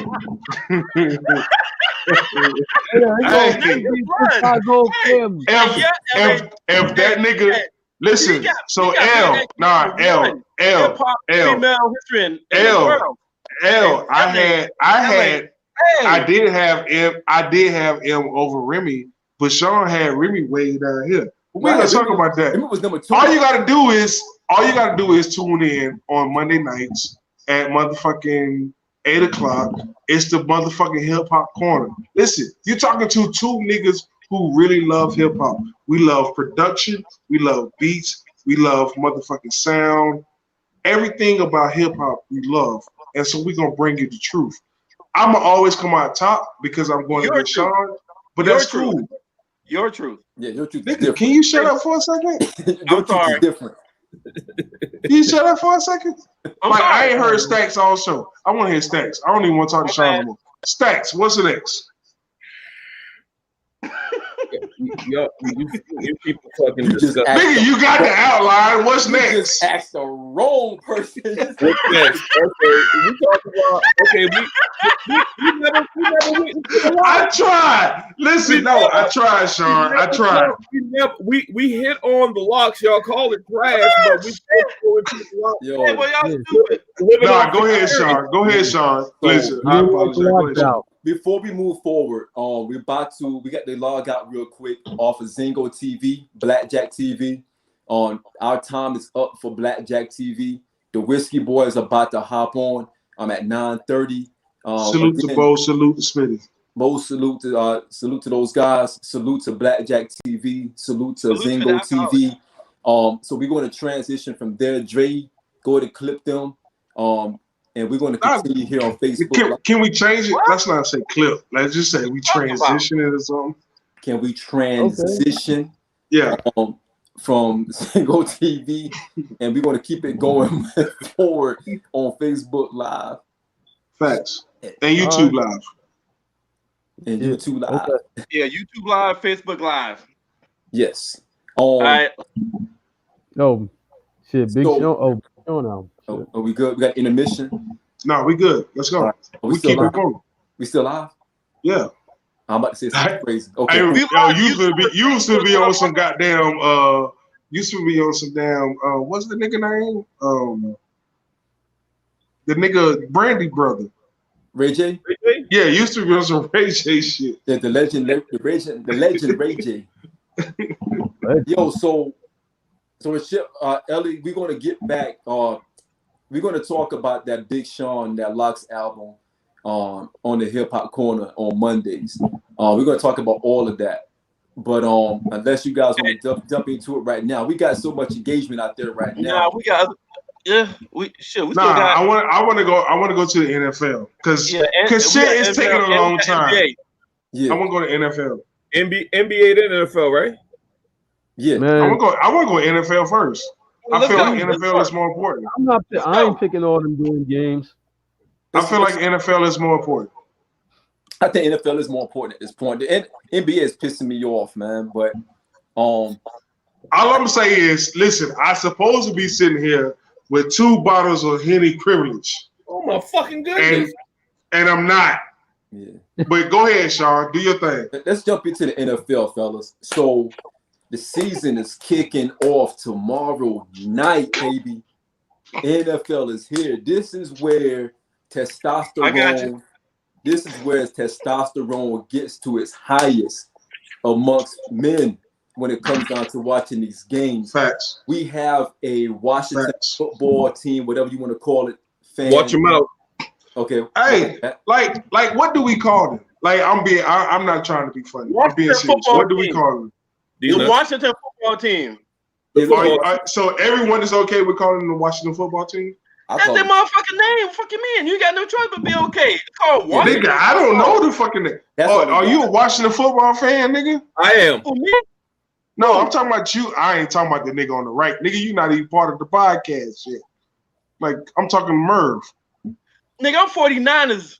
Fuck you talking about? Okay, so why you defending the goddamn Redskins so hard? I'm talking shit about them because they ain't got no mascot. It's just called the Washington football team. Every time I say Washington football team, I chuckle. Every time I say Washington football team, I chuckle. The fuck is that? Yeah, well, give me a chuckle. Give me a chuckle right now. Give me a chuckle. Give me a chuckle. Can I get a chuckle? Super Bowl. Yeah. Whoa. Whoa. Like I was chuckling when we watched Kansas City beat y'all. Nigga, I don't know. I don't think she can come on. She's too hardcore for me. No, I love it. What's that? Nah, she is too hardcore for me. I'm sorry. Hey, I got a bottle of bucket of ice. Get right, young Hova. Nobody drinks sangria, man. Nobody drinks sangria. Oh shit. Hey, God damn it. Hey. Whoa, wait a minute. Listen. Look at this comment. Like, listen, she gotta go. She can't come back. Hey, no, what you talking about? She engaging. She's adding to the show. I love it. I fucking love it. Oh shit. She is definitely from Georgetown. She's from Georgetown. Possibility. It's a responsibility. Hey. Yo, Merv is great. Don't get Merv in his zone, man. Merv is what we call Merv a dirty Mac. Merv is he's that dirty Mac. He's that one that they could. Nah, I ain't gonna do that. I ain't gonna take us down that road. Nah, we gonna tell the truth. Merv is the reason why we stay calm. Yeah, because Merv still calling. He still calling shorties bitch. Yo, real talk, Merv. I do have a question for you. But real talk, I got a question for you, Merv. So when I say dirty Mac, are you that type of guy that when she Now, Sean, I'm okay with you asking a question. All right, but just know I might ask a question back to you. But no. Oh, you gotta answer. You gotta answer, nigga. Hey, let's not forget. A couple weeks ago, Nick called me a sex addict. What you want? So, all right, so check this out. The nigga called me a sex addict. You gotta answer. Yo, so check this out. No, I'm just saying. You asked me a question, I might ask one back. So, what are y'all Super Bowl picks? Who you going with first? Stacks. You're not saying much tonight, so who you got? I'm gonna go with Kansas City out of the AFC. Typical. And I'm gonna go with Green Bay. What? That's the dumbest. I mean, I didn't mean to say that. Nah, I agree. That's the dumbest shit ever. I'm gonna go with you. That's the dumbest shit ever, nigga. Can I talk? That is straight up trash. This nigga just set us back 65 years. Yeah. Okay, I don't know if you guys actually watch fucking football, but did we not just see Aaron Rodgers go to the fucking NFC Championship game without no fucking help? Really, he got no wide receivers and shit like that. I mean, nigga, listen, I'm not gonna give you any credit for picking a nigga. Listen, the Green Bay Packers are supposed to be the greatest franchise of all time. That's one. Then two, you put in the fact that they're supposed to have two of the greatest 5 quarterbacks of all time. And what has it gotten them? 2 Super Bowl rings, niggas. Like, get the fuck out of here, nigga. But hold up. Nigga, you say 2 more than Carolina, but here's the thing. Carolina didn't come into the league until 95, my nigga.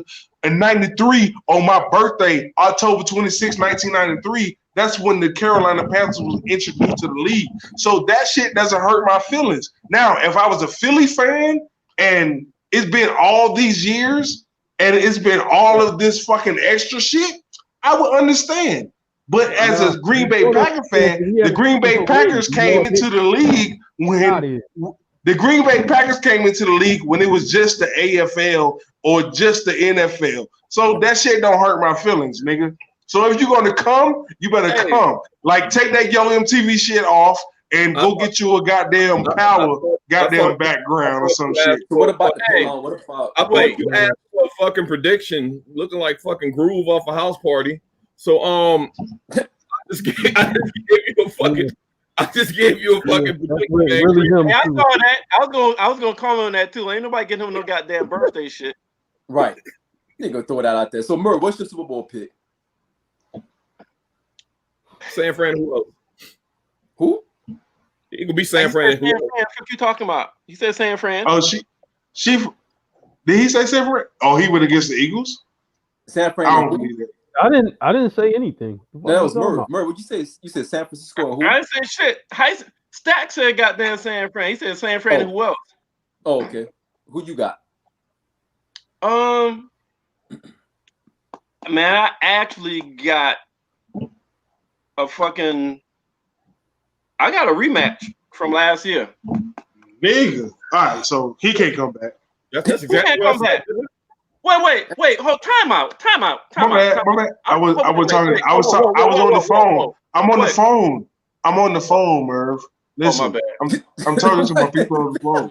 Like, what is wrong with y'all? I'm on the phone. Oh, my bad. All right, y'all do your thing. I'm just getting off the phone real quick. Mark, who you got? My bad. Yeah. No, man. I'm trying to tell you, man. With the AFC, I got the Chiefs. I think they're gonna go back. The NFC is weird. I really do not know. I know who's not gonna be there. But if you look at it, right? I'm just like, man, I can start with my team right now. Best defensive line in the fucking NFC. Easy. Nigga, we talking about the championship team. Nigga, we talking about. Nigga, can we get a championship tour? Yo, what's your Super Bowl What pick? the fuck just happened? What's your Super Bowl Oh pick? my gosh. What's your Super Bowl pick? That's all we want. We want the Super Bowl pick. Y'all. Can we just get the Super Bowl pick? You know what I'm saying? Look, NFC, I don't know. I'm not confident in any of them teams. I'm Who are you the most confident in?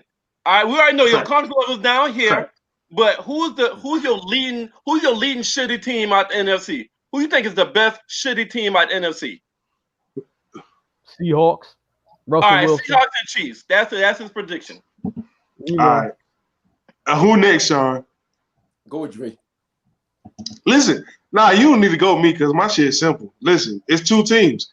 It's the Carolina Panthers, the Buffalo Bills. Next, let's go. Of course. I don't even have to say that. Listen, it's the Carolina Panthers. Listen, it's the Carolina Panthers, the Buffalo Bills. Go ahead, Sean. Do your thing. Is that for the Super Bowl or that's for the who you think will have the number one draft pick? That is the Super Bowl. Super Bowl 55, Carolina Panthers, Buffalo Bills. Yo, you couldn't even get that matchup on the easy mode on Madden if you played, dog. Hey, let me ask you a question, Mark. Can I ask you a question, Mark? Can I ask you a question? Go ahead. Is Carson Wentz playing on Sunday? We don't even know. Yeah, he playing. Yeah. No, we don't know. Don't talk to me no more. We do Sean, know. go ahead. I said I gave him my fucking matchup. You see how quick I was with my matchup? That means I did what I was supposed to do. I studied, I said what I was gonna pick, and I had everything to the forefront. You know what I'm saying? Exactly, nephew. Number one draft pick status. He actually talking about the 49ers. No, he's not. Nephew talking about the 49ers. Nephew would never go against me. I think he did. He would get you earlier. Listen, if nephew go against me, nephew know I'll put hands on him. And I love him. And he know I love him. But I'll put hands on him if he go against me in front of everybody. You know what I'm saying? This year NFL will be weird, man. I don't think the Chiefs gonna make it this year. I don't. I think that the Ravens have a good chance of getting the Chiefs this year. I think they're gonna be more polished than they were last year. Last year they kind of shook things up. So I think this year they're gonna get Kansas City. At the NFC, it's a toss-up, man. Health is going to be a big thing for the NFC because I don't think there's a really good, clear winner out of the NFC. Despite what Mark said about the defensive line in Philly, they aren't the best in the NFC East. They're not. I think that Washington team is formidable. Get the fuck out of here. That Washington team, that front that they got is gonna be formidable, man. Too young. He's been in the league 1 year. Nah, hold up. Can I ask a question? Mark, No, real talk. Can I ask a question? Right now, Mark, you gotta be objective right now. That front seven for that Washington team. No. Every player on your defensive line, that's a fact. Merv is still in my question. Merv is still in my question because I was going to ask Stacks, real talk, Stacks, how do you feel about? And I'm not saying this just because I feel like Ron Rivera shouldn't have been fired. I'm being truthful.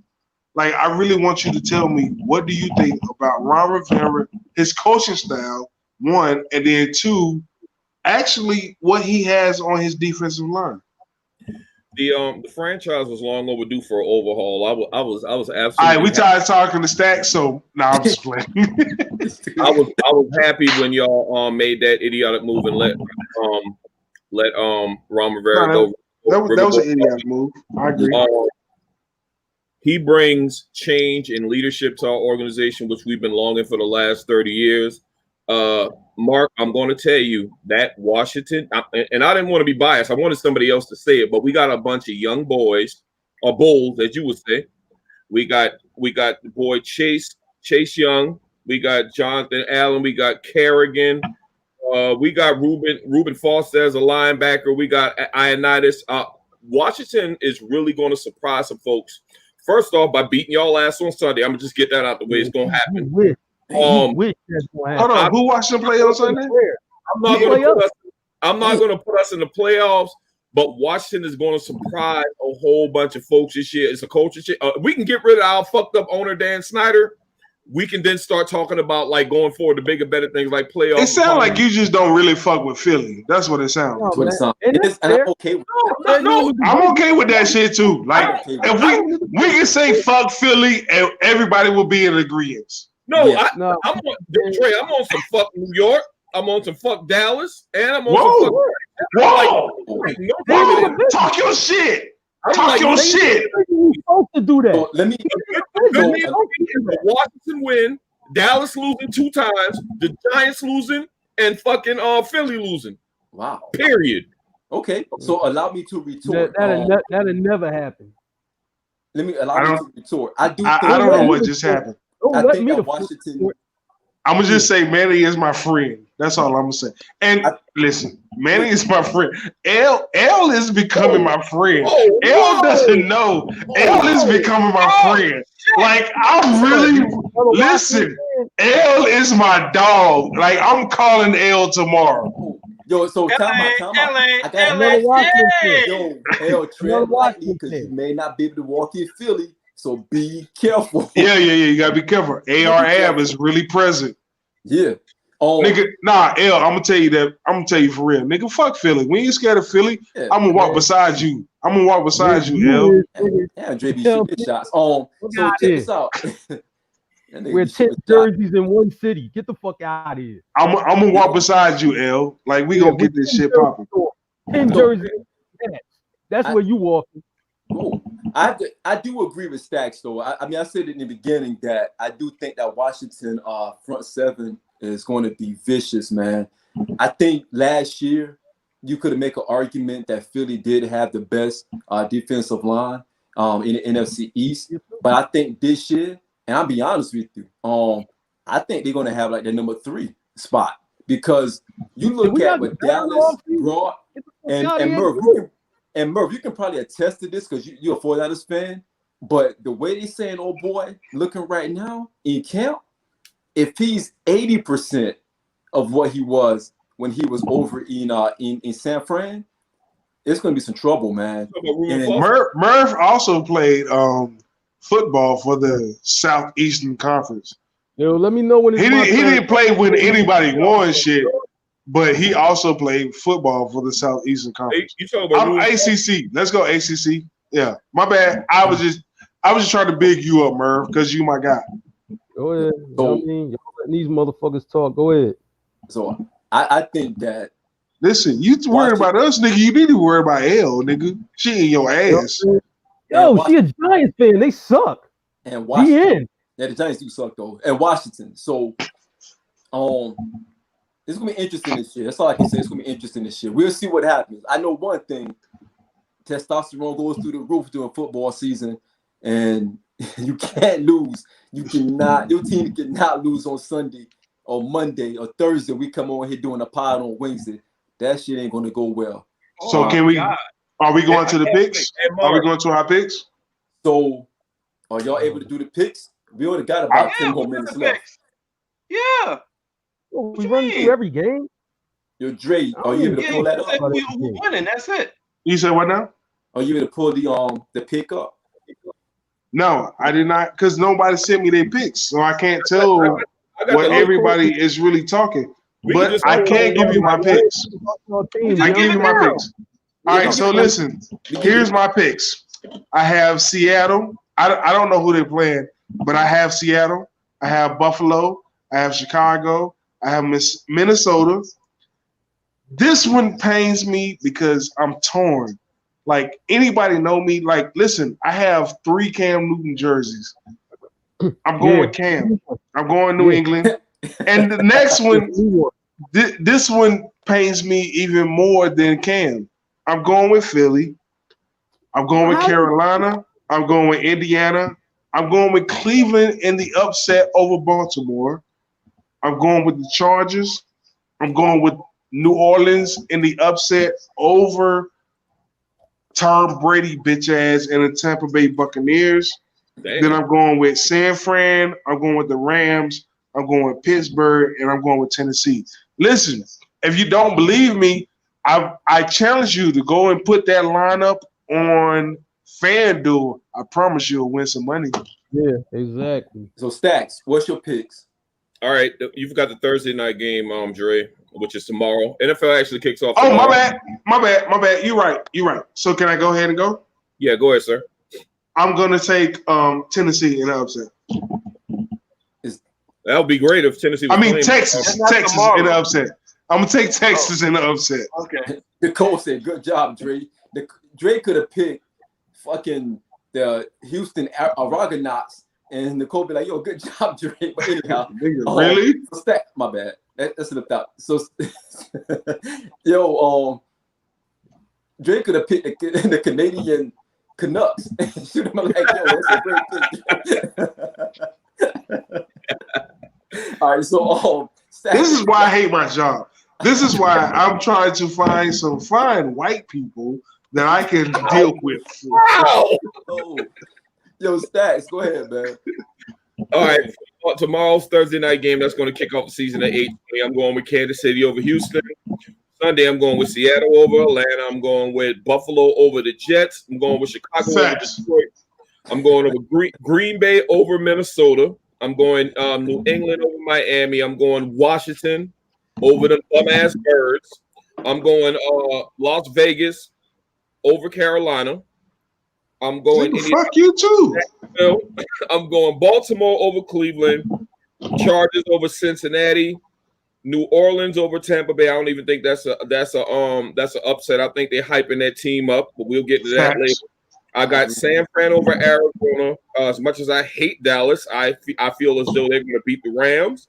And the Monday night games, I got Pittsburgh over the Giants, and I got Tennessee over Denver. That's a good one. Thank you, Nicole.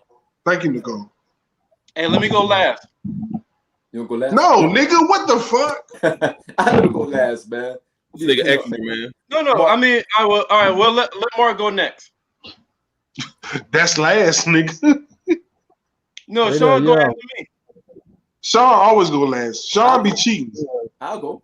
All right, look, man. Look, Chiefs gonna get the Texans. Eagles easy fucking win over Washington. Y'all have no running back. Y'all have no receivers. You have no fucking quarterback. Your offense is dead. If y'all score more than 10 points, I'll be surprised. Y'all fucking bums. Lock it in. Lock it in. $20.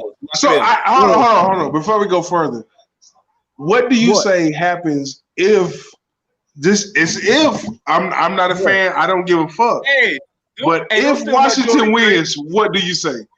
They don't not steal my winning. joy, Dre. Huh? That offense ain't did shit. They All right, my bad. All right, shit. continue. I was just asking the question. My bad. We didn't do shit under an interim coach and Jay Gruden. Listen, Ron Rivera is the truth. I'm gonna give it up for Ron. You know what, Trey? I'm not gonna say anything else. But don't say nothing. Nigga, Mark. Ron Rivera went from fucking 1-15 to the Super Bowl. Okay. Hey, but check this out, Mark. I don't want you to be in your feelings after we whoop y'all ass because we will be doing the power. Talk your shit, Stacks. Yes. Hey, Stacks, tell a nigga fuck him. Tell him fuck him, Stacks. Wow. Nigga, Stacks, you gotta do it. You gotta say fuck him, man. Stacks. It's not real. We don't believe it if you don't say fuck him, Stacks. Sean, look at Sean's face. Sean is like, nigga, Stacks don't believe it. Yo, let Mark finish, man. Shit, go ahead, Mark. All right. I got the Seahawks over the Falcons. Shit.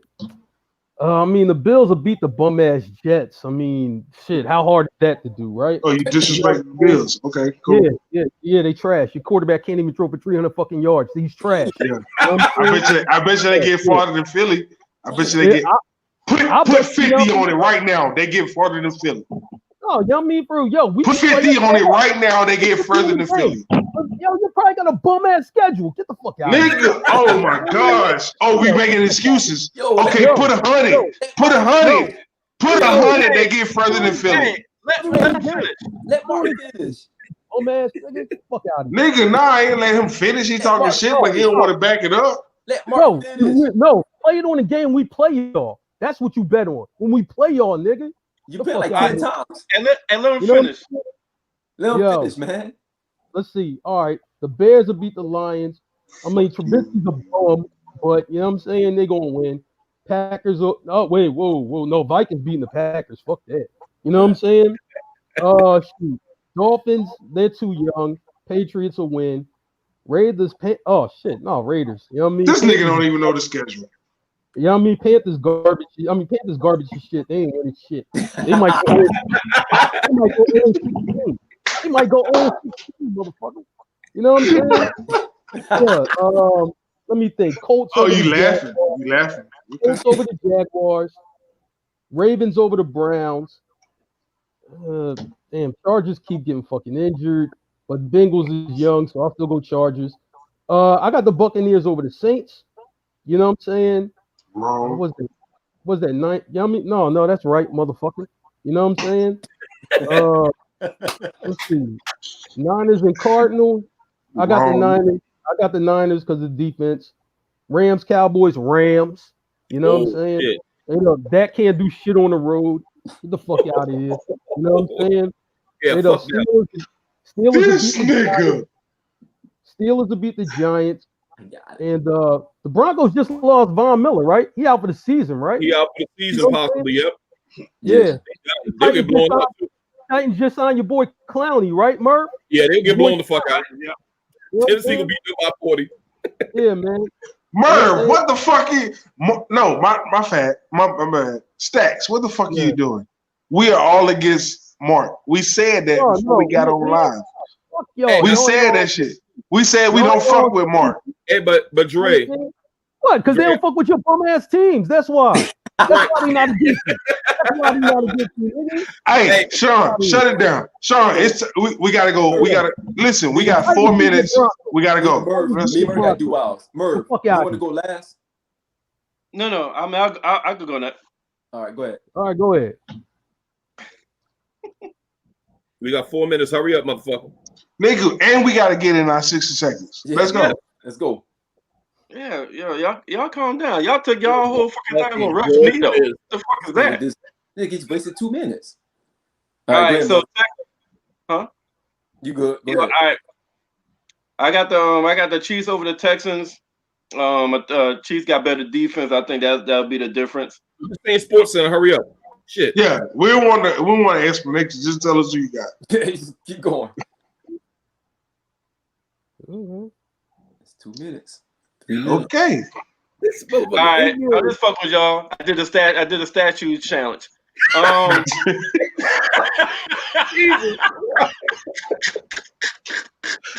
quit. I'm done, nigga. I'm done.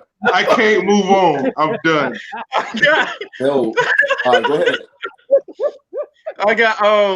I got Kansas City winning. I got the Packers. I got Detroit Lions. I got Indianapolis Colts.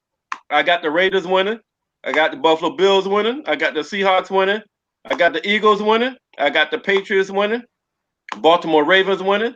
The Chargers winning. I got the Saints winning. I got the 49ers winning. Whew. I got the Cowboys winning. Whew. It took a lot out of me. Yeah, all right. Too. I got the Steelers winning. I got Tennessee winning. Perfect. All right, so mine. I got Titans beating the Broncos. I got Pittsburgh beating New York. I got the Cowboys beating the Rams. I got the 49ers beating Cardinals. I got Saints. I got the Saints beating the Buccaneers. I'm going to have the Chargers beat the Bengals. I got the Vikings over Packers. I got the Ravens definitely over the Browns. I got the Patriots over Dolphins. I got Detroit over Chicago. I think that's going to be an upset. I got the Colts over the Jags. I got the Bills over the Jets. Give me Seattle over Falcons. If Carson Wentz can get out the first quarter off the first play, then Philly might be able to beat Washington, but I don't think Carson's going to make it past the third play. I got the Raiders. I got the Raiders beating the Panthers. And I also got fuck you, the Texans. So those are my picks. 16, man. Get the fuck out of here. Those are my picks for this week. I don't think Carson Wentz is gonna make it at the third play though. Real shit. That's even if he start. So I think like second string right now, right? They drafted old boy from Oklahoma. Appreciate it, nephew. I know. I'm always here to say that. I know. So 60 second, fellas. Wrap up. Let's go back to you, Merv. For just 60-second wrap up. Your 60-second rant. Yo, one, I gotta say, y'all niggas disgusted me earlier. We know. Yeah. Y'all niggas really, really disgusted me earlier with some of the that y'all said about that goddamn All Eyez on Me. Yeah, yeah. I just want to say that y'all disgusted me earlier with this bullshit that y'all say. Nigga, you want to yo, all right, now that I'm past that, hey, for the people that's still on here watching, if LA is still on here, we got if you're a fan of Power, we do a review of that every week. Make sure you come back when we do the Mervin Stack Show is going to review Power after the show. That it'll either be a Monday or Tuesday. Log on our page and we'll tell you when it's going to be on. Also on Saturday, people, if you're an LL Cool J fan, Omar Epps fan, Neil Long fan, we also got a movie review, Mervin Stack's movie review of Into Deep. It's going to be Saturday at 7 o'clock. All right, so Into Deep is going to be Saturday for the movie review, Mervin Stack Show. And then following week, Mervin Stack Show on the second episode of Power Book 2. All right, and also let my daughter Logan know, Daddy love you, and I'm out. Word. Stacks. This is the second rant, man. I want to give a shout out to two big groups as far as my social network and who I shared this video out to tonight. My folks in the People's Network and my folks in the Diversion. And Diversion, they got out with there's a lot of folks in there from North Carolina and a lot of people from the city of Philadelphia.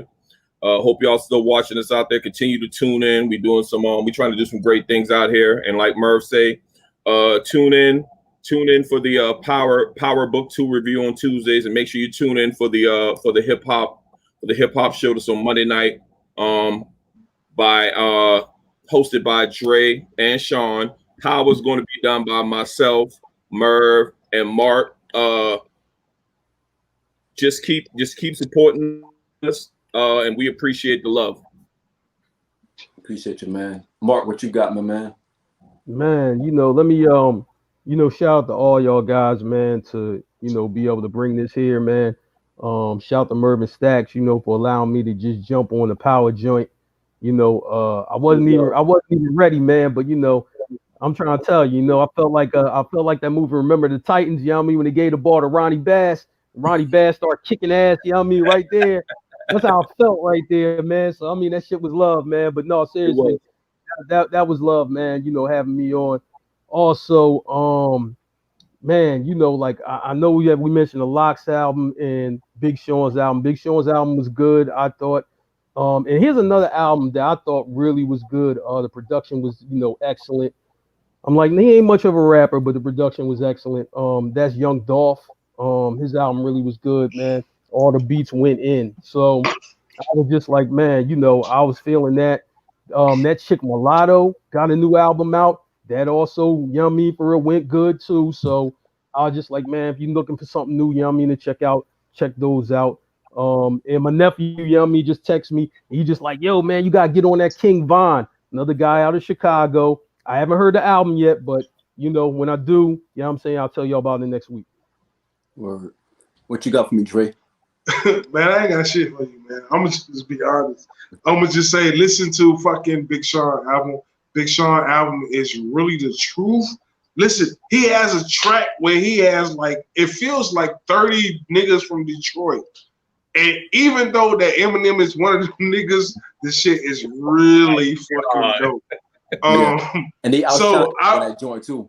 Fact, Sean. He was the worst on the whole fucking song. Listen, and niggas don't be feeling me, but and this is why I appreciate Sean. No, shut up. I was quiet. I was quiet when y'all. I'm telling Sean, this is yours. Sean don't have to say shit. This is yours.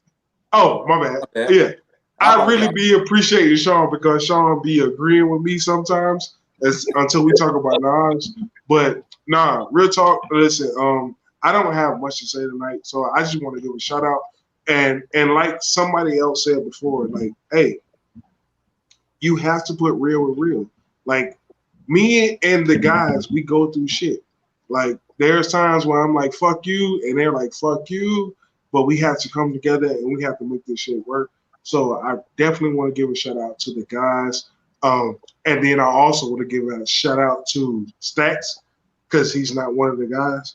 You know what I mean? Yeah. So salute to everybody for making this shit work, man. Real talk. I'm not bullshitting you. It's been great. Absolutely. My last rant is, again, shout out to all of you guys for putting on a good show tonight. I know Merv and Stacks and Mark already gave a plug to the upcoming shows that we do have.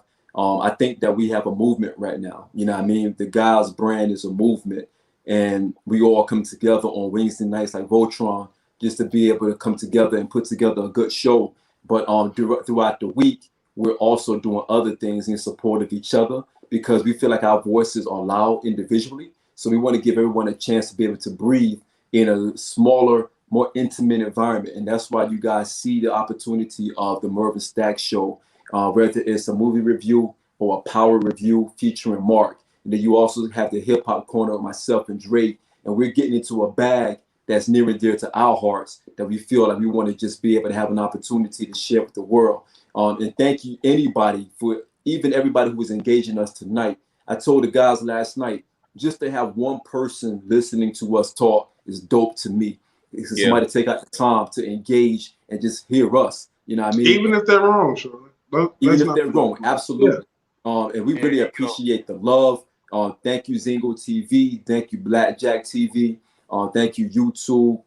Everybody in Facebook Live. We got a lot of shit working right now. And again, as I keep saying every single week, we want to continue to grow. We want to continue to build our family with the guys. And it's not just the guys, it's the girls too. So we do have the invite out there for anyone who is a big Power fan. Yo, hit us up. Let us know who you are. If you want to hop on and be able to get some stuff off your chest, if you want to talk about punk ass Tyreek, we'll give you an opportunity to come out there and talk about punk ass. I'm not going to go the route that Sean went, but all I am going to say is Sage just jumped on and she had a do-rag on. So we won't give a fuck about your hair. We do not care. No judgment. We would not judge you. We may laugh. Yeah, facts. And even when you, but she jumped on and she had a do-rag. Like, yeah, do-rag. If you come on with funny, we might not laugh right there on the spot, but when you jump off, we're going to laugh, make jokes about it. And I'm going to laugh right there. I'm going to laugh right there. Nah. My facial expression going to tell all of it. So if you come to the motherfucker... I'm going to laugh right there. I'm with Murph. This is why being Murph right here. I'm going to laugh right there. But it's let me get a virtual pound, Murph. But it's all love. But again, salute to the fellas. We had a very turbulent week, and we were able to get through it like brothers, like men. And I think the shit gonna come out better. You know what I mean? So Civil War, and now we're on the other side of that, right? So now it's time to go ahead and get this money. So let's go ahead and make this thing happen, fellas. And again, salute to my brothers. And hey, good pod tonight, fellas. Thank you all for engaging. Peace out. One.